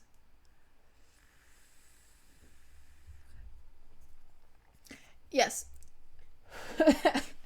I was letting TSV talk about his his people, his weird mental marriage. Yeah, I was gonna talk about attachment styles, but that was like my last topic. Unless you guys want to ask me questions, you can ask me questions. You can ask me any fucking question, but like dating questions, since that's a topic. Anything goes. How the fuck did I say? Okay. Before we get into attachment styles, the topic I also thought of right now, why am I saying it like that, is so on Hinge, you know, you can make like a voice prompt, right? And I forgot what I put mine as, but listening back to it, it is my fucking accent went the most Irish of everything. Like the way I said sorry. Did I say it again then? No, I said sorry like a certain way, and oh my fucking god, it sounded very different. My accent's just gonna keep fluctuating all over the damn place. It's fine. It's fine. It's fine. It's fine.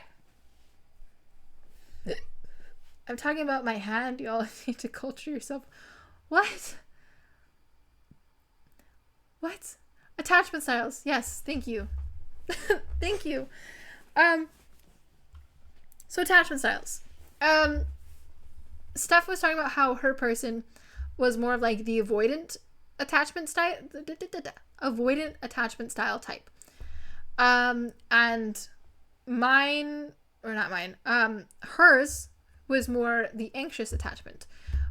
So we got into that of like again, we're kind of parallel. So like my person was kind of the same way, where the avoidant attachment style is very much kind of manipulative in a way, but the best way to describe it is somebody that's, you know, all in, but then also will pull back and then pull back in and then pull back and then pull back in. And it's kind of that back and forth. And then they avoid commitment like the damn plague, although it's what they want. And then there's people that are anxious attachments, where when they feel things are fleeting or going wrong, they pull in like even harder, and they're like, no, everything's okay, like don't leave, please don't leave. And those two go hand in hand, TSV, so fucking well, where, you know, like sometimes the avoidant type creates the anxious type in the other person, because avoidant attachment styles are very close to manipulation, kind of more of like a unintentional manipulation, if you will. And then there's just, what else is it? Not anxious attachment. There's, hi, welcome in. I like that gum. Look at me, trying to be smooth here. I'm gonna look up attachment styles because there's a bunch of them, and I'm trying to remember the titles. Best gum. You got some? I don't have any, sadly. You can give me some though, please. Thank you. Love you. It's gonna get bright. I'm gonna have the fucking Jesus on me. Thank you. There's avoidant, anxiety. Okay, there's different levels to. Ooh. Okay. So there's different levels to anxious attachments, avoidant attachments. I don't have any either. Ah, fuck. Come over. We'll go get some. Deal? But there's also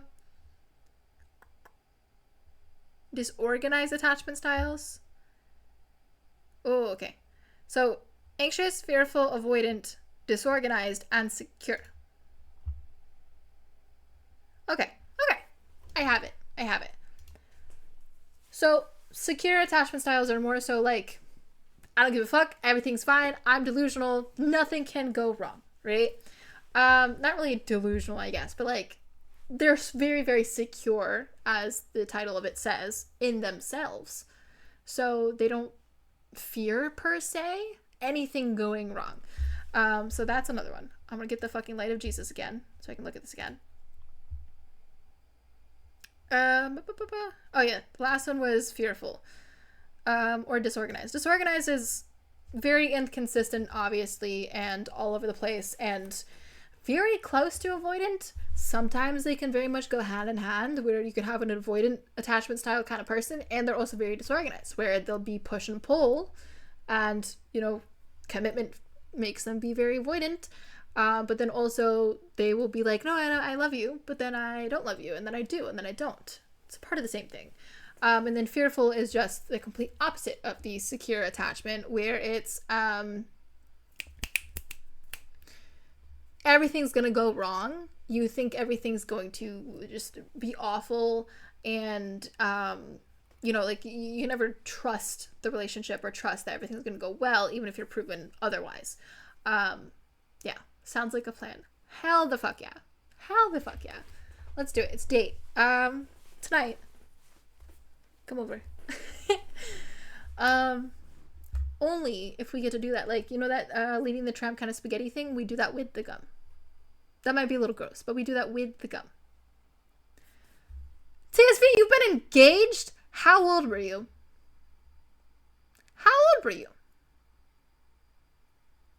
And yeah, abandonment issues play into it. That's exactly what attachment styles kind of are, is abandonment issues coming into it.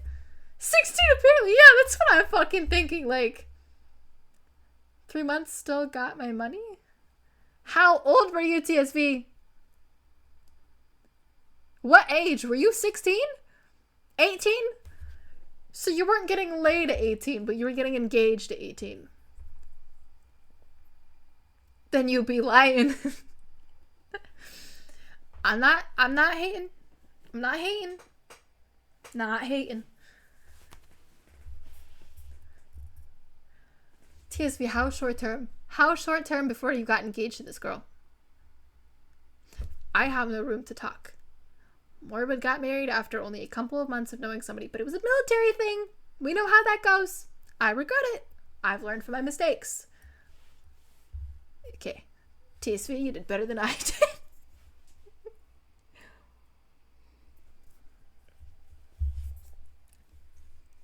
Love knows no bounds. I won't hate. I'm not hating. But yeah, abandonment issues are kind of the creator and the spawn of attachment styles. Trauma also is a big thing. I was real close to a green card marriage once. For America? Like, you want to come here? Or vice versa? I mean, if you want to do it again. No, I'm kidding. What is with everybody? There's just everybody in chat has almost gotten married or has been married. This is interesting. I'm enjoying this. How about our bubblegum friend?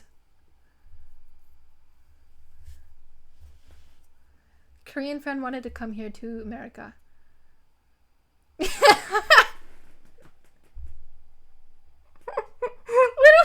everybody in chat has been engaged.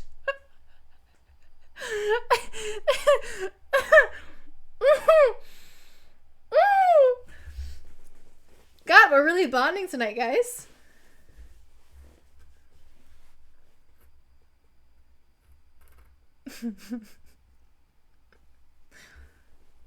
This is great. And I was a dumbass and decided to trust my straight friends in the same. God. I mean, it wasn't good. No. I told you this. And who didn't listen to Morbid? Who didn't listen to Morbid? That's one thing. My intuition is so fucking spot on with other people's relationships. With other people's situations in life. I'm always fucking great with my intuition. When it comes to myself, I don't listen to my own intuition. But I'm always fucking spot on. Always. But it's okay. I understand. I still love you.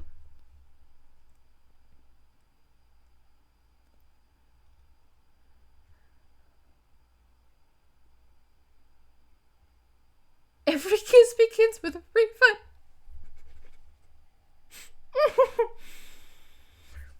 That's fucking great. That's fucking great. Every kiss begins with a refund. Oh god. Why did that make me tear up? Fucking shit.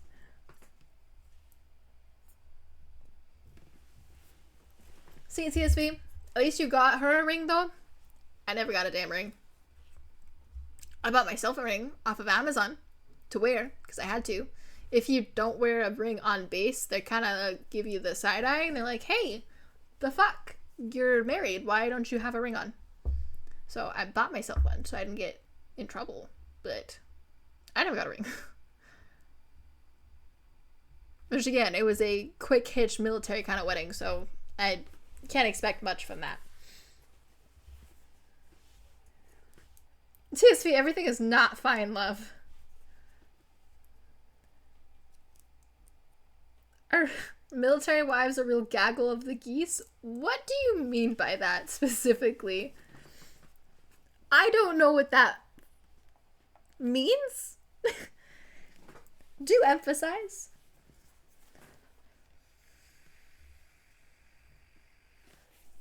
I'm gonna Google it while you describe it to me.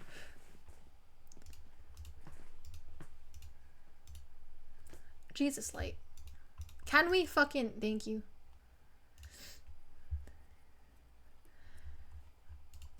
TSV, if it makes you feel any better, I'm lonely too. Okay? I think a good portion of us in chat tonight are a little bit lonely. I mean, are they southern ladies who say bless her heart and then get blonde highlights as they gossip someone into the ground? Pretty fucking much. Dependas, holy shit. Holy shit. I, thank God, did not have to associate with any of them. But if you get in tight with, like, the FRG and, fucking the command groups for the wives and stuff, oh my God. It's a thing. It's my biggest thing with it. Like, I also grew up around military, so it's not like, oh, I married a military guy and whatever. Like, I grew up around it, so I was used to it. But it was very much words, math equations. Yeah, they like to sport their husband's rank. So yeah, we're basically like, oh, my husband's a chief. My husband's an officer. I'm an officer. I'm a chief. Like, no, you're not. And it's very, like, the best way to describe it is like the epitome of like rich white neighborhood, but it's the wives. Or like, you know that like classic stereotype you see where it's like, oh my God, I'm rich and I can do whatever I want, and likes to shit talk people. That's what it is. It's a whole thing. Just one with no kids proved my point. I never had kids. Might as well be a sugar daddy to a military wife. What the fuck? A colonel's wife is probably unbearable. Fucking hell. Yeah, it's a whole goddamn thing. I mean, not to shit talk my ex-husband here, but he was very low rank because he never ranked up. So I wasn't getting money out of it. That's another thing, is a lot of people marry for money and whatnot. His notion, in retrospect, was very much for money, and so he didn't have to live in the barracks.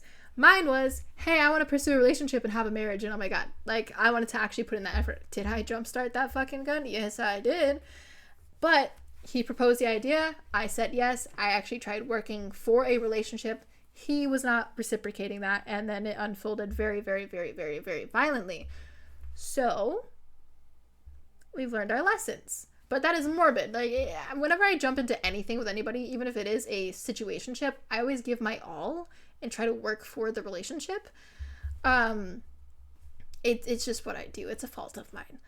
But yeah, a lot of people marry for the money, so it's a thing. If I understand the situation, shit talking is the least he has earned. Yeah. Yeah. Yeah, we really didn't get money out of being married at all.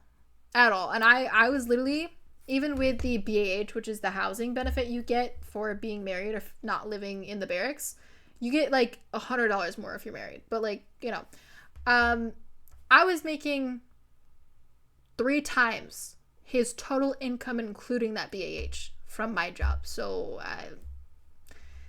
yeah, that's one thing that really pissed me off with a lot of people, like his family and some of his friends, some of my friends and family were like, oh my god, you're just doing it for the money. And I'm like, homie, do you want to see my pay stub? Because I don't need his money. If anything, I was supporting this kid all the way up until we got married, because he was living at my apartment with Stephanie rent free, and I was paying all the rent, all the food, all the living expenses, gas, whatever, and taking care of him, and he kept all of his money. And I still did the same thing when we got our own place, until I got really sick and I couldn't for a couple of months. So it really was never that. But that is a thing where people get married for money. Or another cliche thing is women that are enlisted. Not all women. I know a lot of very respectful women that actually, you know, put in the work. But a lot of them have kind of created the stigma of right before there's a deployment, they will get pregnant. So then they can't go in deployment, because you can't be deployed if you're pregnant. Because in a deployment, you never know, like, when a baby could come hella fucking early. But also, deployments get delayed all the time. So you never know. Try Sergeant First Class 5. You don't get paid more if you have kids, by the way.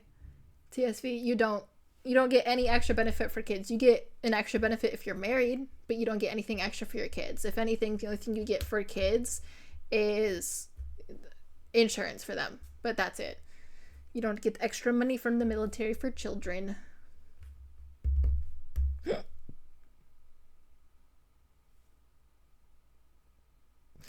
TSV, I question you. I question you greatly.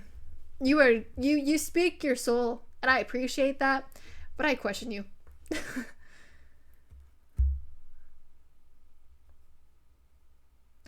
I didn't need to know that, but thank you. Thank you for that information. Appreciate you.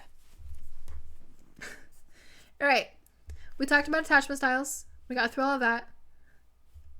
We're gonna open it up for questions now.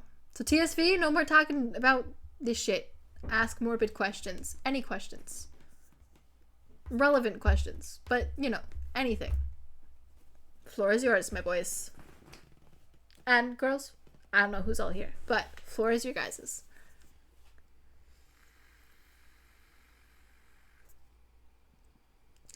TSV, you're a minor. Whatever. It's Christmas. Have at it. I can't do the liquor shit anymore.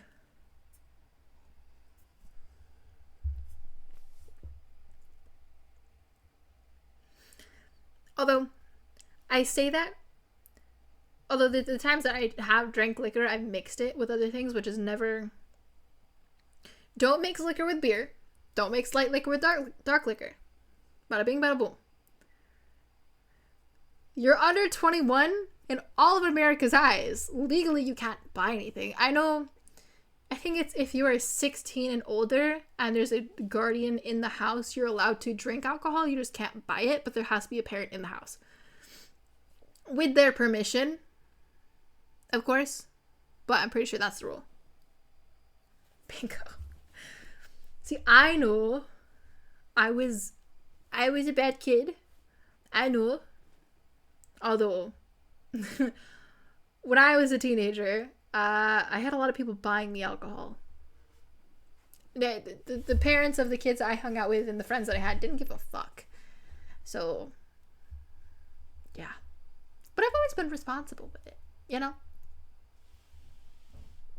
That's why I love my great-grandmother. How old is your great-grandmother? Because great-grandmother's usually too old to fucking understand what the fuck's going on, so... And she let me have parties in her backyard. See, that's one thing I never did. I wish I did. But I never got a chance to go to parties or anything when I was younger. Or even now. I love it. It's great. I went to one in Quebec a couple weeks ago. And that was fucking fun. It was literally like just like a tiny little like a bunch of people in the basement smoking and playing beer pong and drinking shitty Michelob Ultra. Or Busch Light as well. But it was fun. It was nice. I got to play the music, so I really had a good time.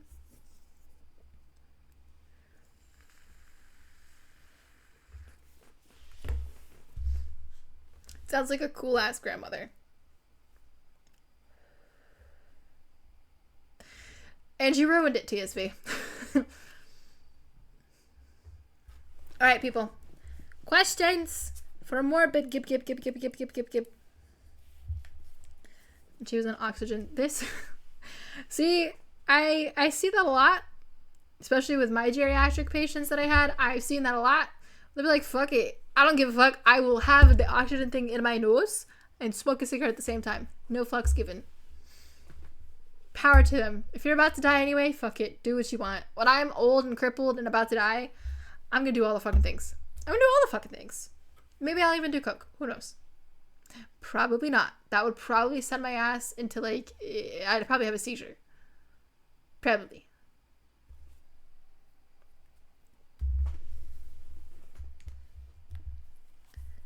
You're gonna tell grandma and her moo. You're right. Don't do LSD. Don't do any psychedelic drugs. Not LSD, not DMT, not MDMA. Don't do it.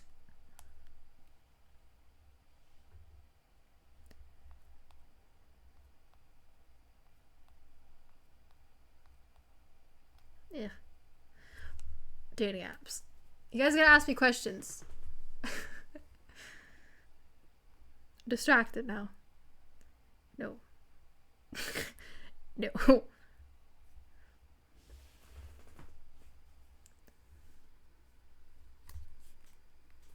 My question for you is, would you date a zombie?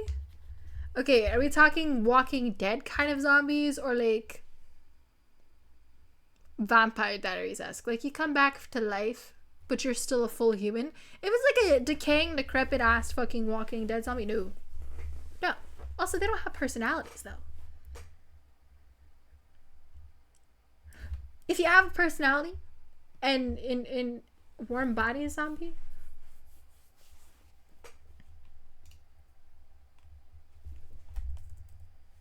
I'm getting context for myself.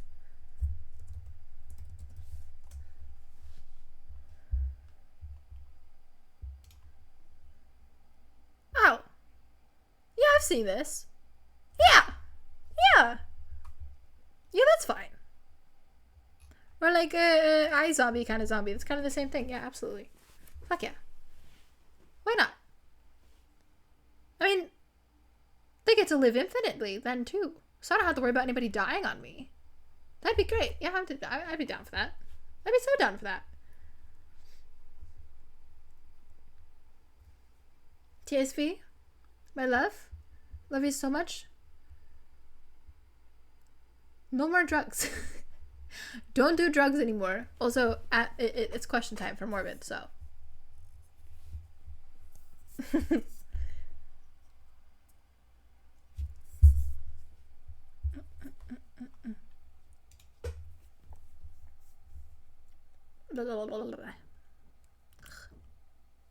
gotta spike up all the alcohol at once again. Fucking hell. I've definitely drank on this stream a lot less than I did on the Walking Dead one. Like I said, I still haven't made a fucking dent. Slightly lower.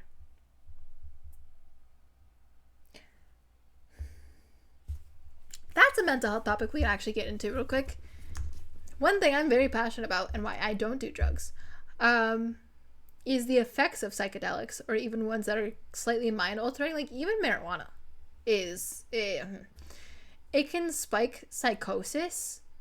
It did for me when I was like 14. I smoked a lot of weed, and it spiked psychosis for me, and it's very, very difficult to get out of that. Like I've had a couple of friends that have done like shrooms, and they were like, yeah, like it's the most mind fucking thing while you're in it, and then when you get out, it takes you months after, if not years, to recover and feel normal again.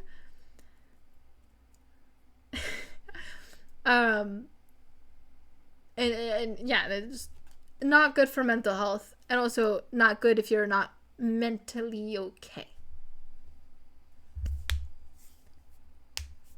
A lot of things were coming out of your mouth. It makes it hard for alcohol to go in. Yes, young men need to hear that more. Listen up, TSV. Don't do drugs. It's really mind altering and will change your personality. There's so many studies and so many like actual real life people being like, yeah, like it alters your personality, and sometimes you can do acid, TMT, shrooms, MDMA, whatever it may be, once, and you're not the same person afterwards. And a lot of people get stuck in psychosis, and it's not something you can control. Like when you're high, you're high. Like, at least if you're slightly responsible with alcohol, not that I'm promoting alcohol whatsoever, you shouldn't drink either. But alcohol, if you're pacing yourself at least, and not just fucking doing shots back to back, because then you're fucked. But pacing yourself, you can start to feel how you're feeling. And once you start getting tipsy, you can't go back, obviously. But at least you can know, like, oh, hey, like, I'm not feeling the best. I should probably stop. And you can stop. When it's drugs, you take a fucking tab, you're gone. Like, you don't get to take that back. You don't get to slow it down. You don't get to pace yourself or, try and sober up. You're stuck in it. And that's why so many people have bad trips as well. Do drugs, okay. What?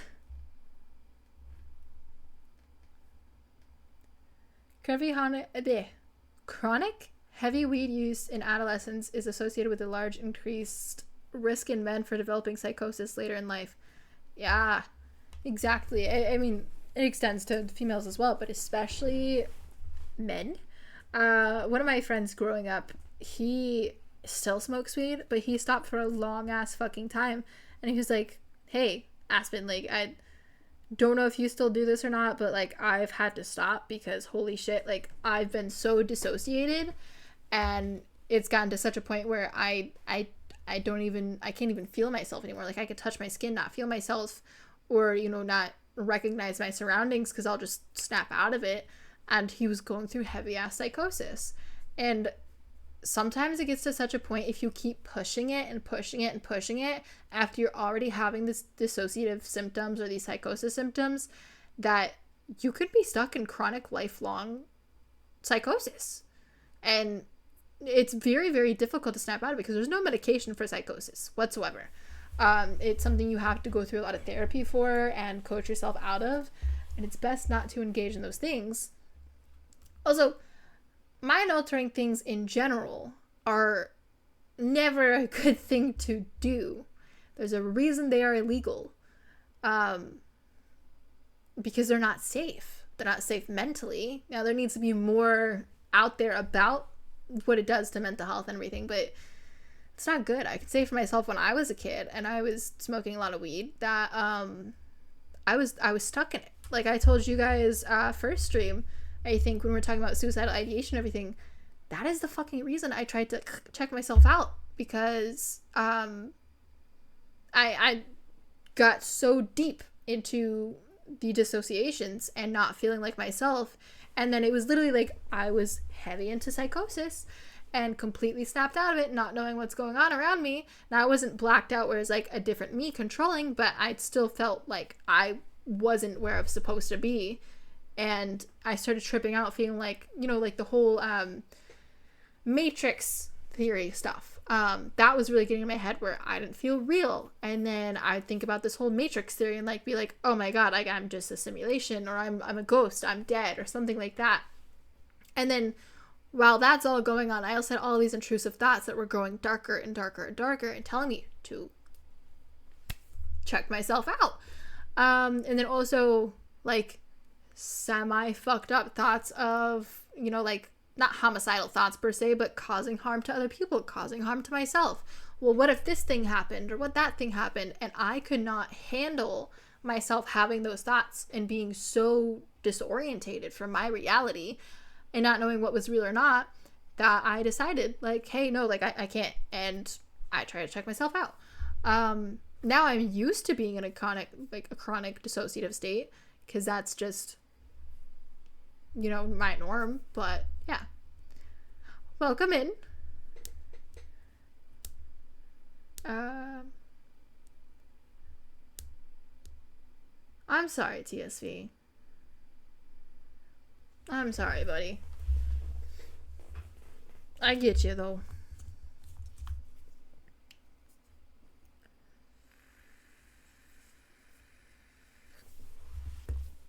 Grief is another very, very, very powerful thing, and definitely not linear. I'm sure I've said that a million times already. Grief is not linear. I'm sweaty. I have like a sweat mustache. Gross. Icky. I'm gonna start smelling up the damn room soon. But yeah, don't do drugs.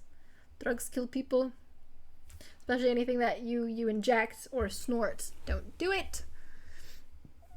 If you're gonna, okay, not that I'm condoning this. If you're going to do any kind of drug, acid's okay. It's not going to necessarily kill you unless you get ideations or, you know, go spastic while you're tripping. Marijuana's not going to kill you. Although, again, acid and marijuana, still not safe, because medically, this is coming from the nurse here, guys, so listen up. Coming from the nurse here, it can heighten your blood pressure, it can heighten your heart rate, and those two things can send you into cardiac arrest, and it can kill you that way.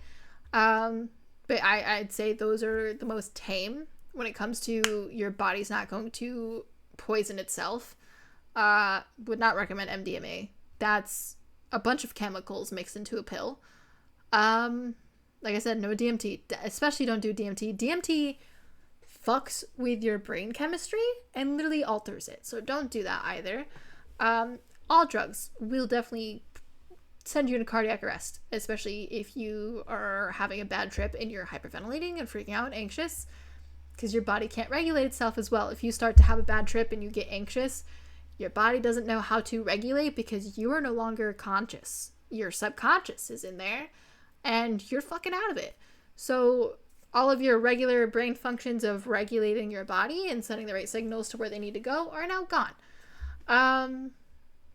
Don't, like I said, don't do anything that's going to inject into your body, like heroin, or fucking people fucking inject, oh my god, crystal meth now, where they'll melt it, put it in a needle, inject it. That's a thing. Don't do fucking fentanyl. You will immediately, like, that's not even a, oh, if you get anxious, you'll go into cardiac arrest. No, fentanyl will actually fucking kill you. Don't do it. What else? Don't snort anything.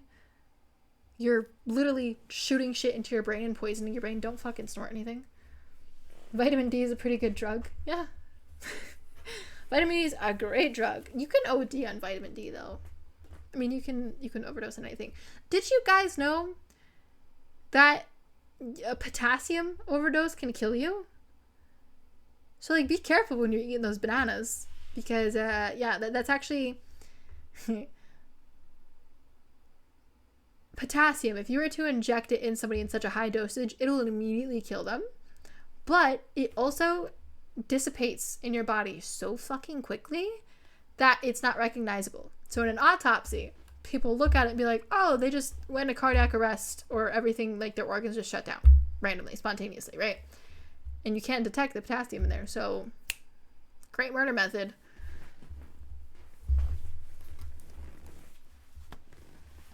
Because the first trip I had was a little funky, but still I tripped balls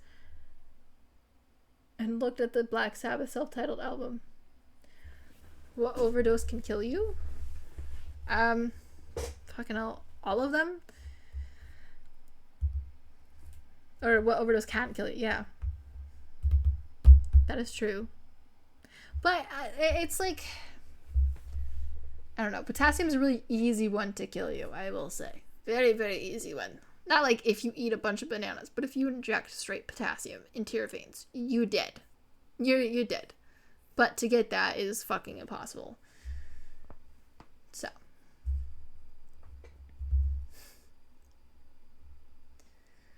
Okay, loves. We've been going for almost 2.5 hours. I'm going to give us like 8 more minutes to chit chat. And then Morbid's got to go to bed because Morbid's got work in the morning.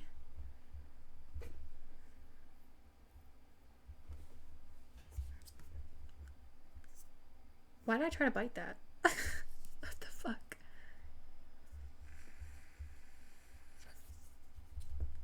I mean, overall, anything that's not meant to be in your body, that isn't already naturally in your body, will kill you.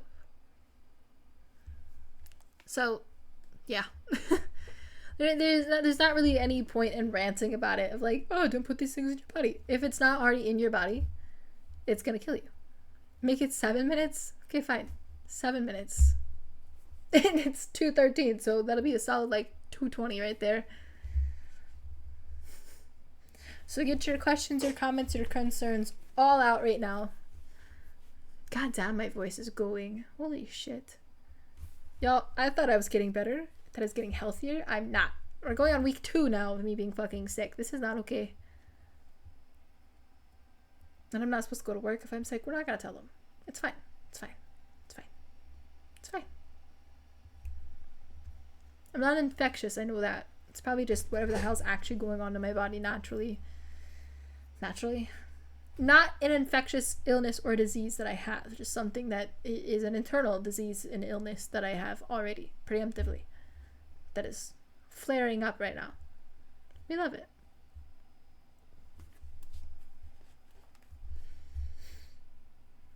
How am I feeling? I'm feeling very sweaty. And that's pretty much it. My chest hurts like a bitch though. But that's another one of my normal everyday symptoms where like I'll just have like random chest pains all the fucking time. But can't really do anything about it until a doctor wants to get their head off their ass. But we're waiting on that one. But yeah, that's pretty much it. I'm also just tired. I've been so fucking tired these past 3 days.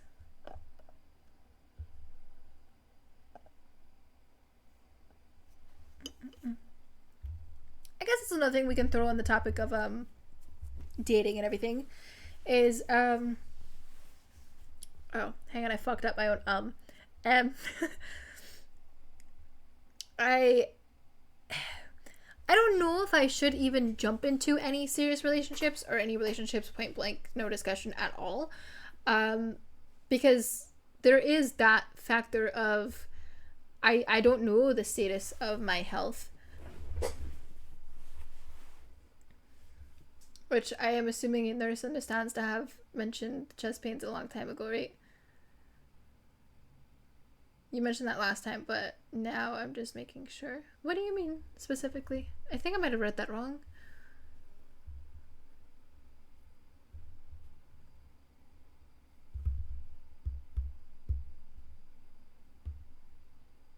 Am I reading that wrong?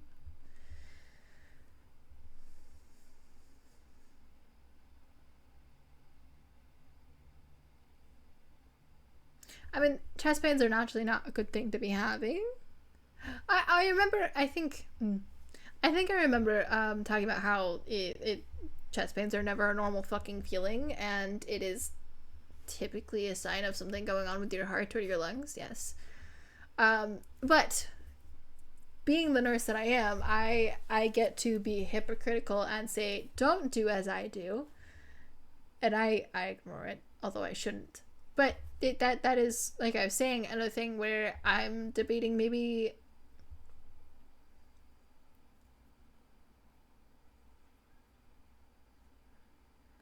meaning I used to work in a med facility and chest pains are a blanket call ambulance symptom. Yeah. If you're experiencing chest pains, you're supposed to immediately go to the ER and immediately, like, you know, get help for that. Because it's the biggest sign. Like, chest pains are never, like, a normal symptom for anything. It doesn't matter if you're sick with, like, flu or whatever it may be. Like, if you were having chest pains, there's something wrong. There's something severely wrong. But I have them so chronically that I'm just used to it. Unless someone had a prescription for nitroglycerin, if they had chest pains, we send them to the hospital. Yeah. Yeah.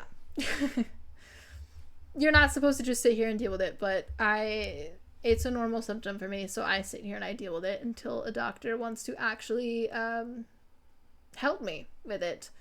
The amount of times within the past, literally, like, 2023 as a whole, that I've been to the hospital is older than I am. So, more than 20, insert extra number there. So you've gone to urgent care, talked to an old doctor. Yeah, fucking, I've been to urgent care, been to the hospitals, didn't talk to an old doctor. No, my shitty doctor did not want to listen to my symptoms. The only thing I got to work on my new doctor I had in Connecticut with was the lump under my jaw and the lumps in my neck, which I don't know if they're cancers or not. So that's another fun thing that Morbid gets to deal with. What I knew from the lymph node that has gotten bigger and gotten harder is that it's benign and just reacting to whatever's going on with my thyroid and the cysts in my neck. But as far as the cysts in my neck goes, I got, well, it seems mostly benign, but we're going to send you to an ENT to get them taken out. And then I moved and I never got to go to the ENT, and now my insurance is being fucky with finding me a new doctor. So it's a thing.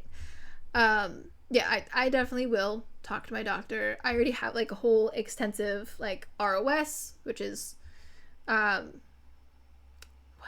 does ROS stand for? Something of symptoms. What the fuck? Anyway, a list of symptoms. Basically, like, all of my medical history, list of symptoms, that whole thing already spelled out, and all of the tests I want done, all of the referrals I want to certain doctors, all of that's all spelled out. And if they don't fucking listen, then I'm gonna fucking throw hands, because I'd like to not die in my 20s. That'd be great. As long as I've known you. Yeah, it's been a thing. I mean, fuck, I met you when I was a little baby teenager. It's been a thing. I've just been getting progressively more sick, I want to say, since I was 16. Literally 16. And fucking, I've been progressively getting more sick, and now it's literally debilitating, where I can't function normally anymore. I can barely even get out of bed without being in pain or feeling extremely fucking ill and weak all of the time. And I've lost so much fucking weight. Like, I am bone skinny now, which is great. I love being skinny, but it's a little fucking scary. So these doctors would get their heads out of their ass. That'd be fucking great. Lymph nodes that are swelling and then hardening. Yeah, which is never a good symptom. Typically, when you have a lymph node that swells and hardens like that, there's, like, something wrong. Typically more doing with your, whatchamacallit? Could be along the lines of, like, cancerous, but also, so lymph nodes, of course, are in charge of, like, filtering waste and stuff. That means, like, it's trying to filter out some sort of illness, and typically it'll go away after a while, but mine hasn't gone away, and it's been months. So it definitely is. It's a fucking lot, and I've gone in this constant cycle of, well, do I want to just live not knowing what's wrong with me, or do I want to keep fighting these doctors?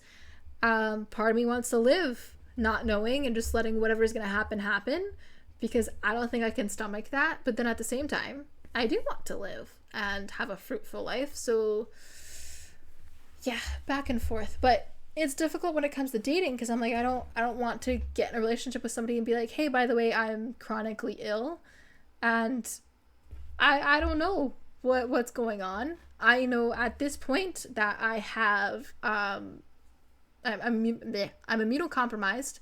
Don't know specifically what illness, but I'm immunocompromised. Whatever the fuck's going on in my body makes me sick all the goddamn time. And it's been that way for years. I have some sort of neurological thing, like, further than my nerves. I have a nerve damage, but also some sort of neurological thing. Like, I've had strokes before. I've had tremors. Tremors is a constant thing for me, actually, and whatnot. And I've had doctors tell me, well, I don't know what it is. We've done the CT scans. We don't see anything. And I'll be like, hey, doc, well, what's that? They're like, it's nothing. It's not nothing, but thank you. Doctors typically don't fucking do things. They'll keep having you come back and come back and come back. That's the excuse I get all the time from all my primaries is, oh, well, if your symptoms get worse, then come back. And I'll come back. And they'll be like, oh, well, if it gets worse, then come back again. And then I'll come back. And it's that constant cycle. It's a whole headache. American healthcare, we gotta love it. But yeah, it makes dating difficult because I don't want to have to explain that to somebody because that's also like an instant like scary for people where they're like, yeah, no, I don't want to go out with you if that's the case. Like, that's a lot. It's also a lot to deal with and to learn how to deal with. So it's also educating people like, oh, if this is happening, if I'm in this kind of pain, if I have a stroke randomly, then what do you do in those cases? Same thing goes an extension to mental health of, hey, if I'm having a PTSD episode and I'm completely fucking out of it, what do you do in those cases? Hopefully that won't happen because mine's very trigger based, so I'd have to be in an environment that makes me uncomfortable or something would have to be done to me to make me uncomfortable and go like that. But still, what do you do in those cases? It's a lot to bring somebody into your life. It's like opening a book to a random page and just start reading. How do you, without context, understand that? I wouldn't. So I don't know about including people in on that, and I don't know. Maybe that makes me selfless? I don't know. Yeah, it's so difficult. Like, I don't know how I did it so easily in the past with people. Like, I'm completely and utterly me. Like, I'll tell you straight up, like, hey, you know, this was my dating history. This was my whatever history. This is everything you need to know. And I'll always be like, if you have questions, ask them. I'll answer them. I don't mind. But it's also, I don't understand how I did it so easily in the past. Because I don't know. I look back on my past 2 relationships and, you know, they knew everything right off the bat. And I was so easily open about it. And now I'm a little more, I don't know, nervous to do so. Maybe it's just because things have changed. I've been through 2 new situations and relationships where things got a little fucky. So maybe. I don't know. But that is that. Morbid is not in good health. Morbid has not been in good health in a long time. And in the past year, 2023, it's gotten very, very bad. Like, my doctor in Connecticut specifically told me, you should not be working, and we're literally putting you pretty much on bed rest. Like, don't do anything. Don't do any vigorous activities, whatever it may be. I don't have a choice to do that anymore because I no longer have a second income coming in, obviously. I have to work. I'm the only provider. I'm a single cat mom in a completely new state that is supposed to be cheap, but it's very expensive here, actually. And I don't get a choice. So you gotta do what you gotta do. And that's the shitty American healthcare system, shitty American anything system where you gotta just survive. You can't focus on health. You can't focus on school when you're trying to survive and pay your bills. It sucks. It's awful. I hate it. But I could bitch about it all I want, and it's not gonna fucking change. That's just the reality. So, yeah. Anyway, Any last moment questions, comments, concerns before we go? We went way over the 8 minutes I said, but it's fine.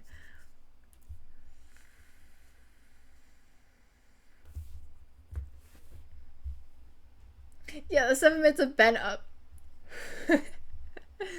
So any lasting questions, comments, concerns? Spill them. And then we'll go. I also don't know if you guys can tell, but my face is puffy as shit. My cheekies usually aren't this puffy, but they're hella fucking puffy. And I still have that, like, butterfly rash across my fucking face. But y'all can't see it because the red light, so we're good. We're good. But still hella fucking sick. But I want to stream because I want the social. And I love you guys. So here I am.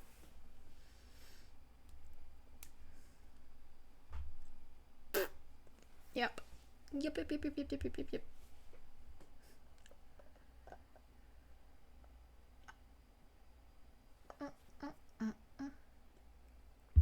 Okay.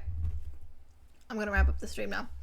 I might save my wine for the next stream. Might do that.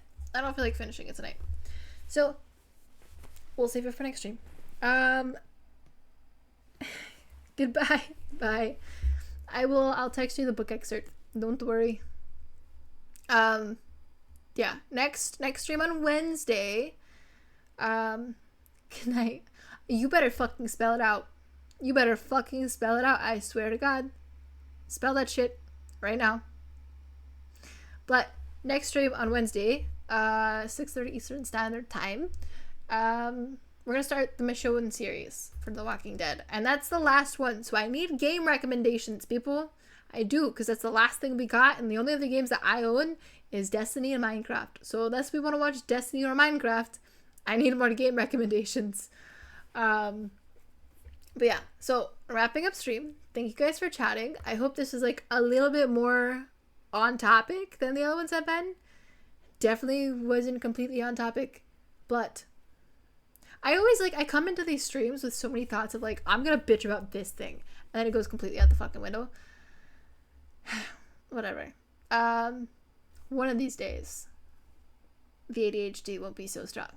Hopefully. Knock on wood, you know? But yeah, thank you guys again for joining in. I appreciate it. As always. And as always, Morbid is awful at signing these things off. Yeah, so Wednesday, be there, be square. And then the weekend will be finishing probably the Michonne series because I reckon it's not going to take long at all.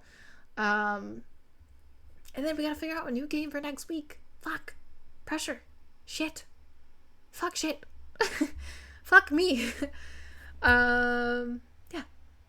I love you guys. I hope everybody has a good rest of your Christmas, depending on what time frame you're in. Yeah. That's all I got. I love you guys. Thank you for the chats. You guys literally make my fucking life at this point. If I didn't have you guys, I wouldn't have shit. Now next time, y'all fucking yell at me if I start slouching over like this. Because my spine can't be spining like that. Like, I'm supposed to be up like this. This is me straight up. Am I doing it? No. I'm over here like this. And then over here like this. And I'm gonna break my goddamn back. I'm shrimping. Can't be shrimping. Okay. I'm gonna go. Sayonara. Everybody have a good night. You didn't call me darling. I don't appreciate it. Go to bed, Morbid. Stop expounding. You didn't call me darling. You're gatekeeping my name. Okay, I'm going. This is your last opportunity right now. I'm gonna give you a countdown from 5. If I get to 1 and you don't call me darling, I'm just gonna sign off. 5, 4, 3, 2, well, shit. Sorry, I'm gonna go cry myself to bed. That's how that's gonna go. Okay. Good night, guys. I love you. Sayonara. I'll catch you on Wednesday. Goodbye. Oh, mouse is over there. Okay. Goodbye.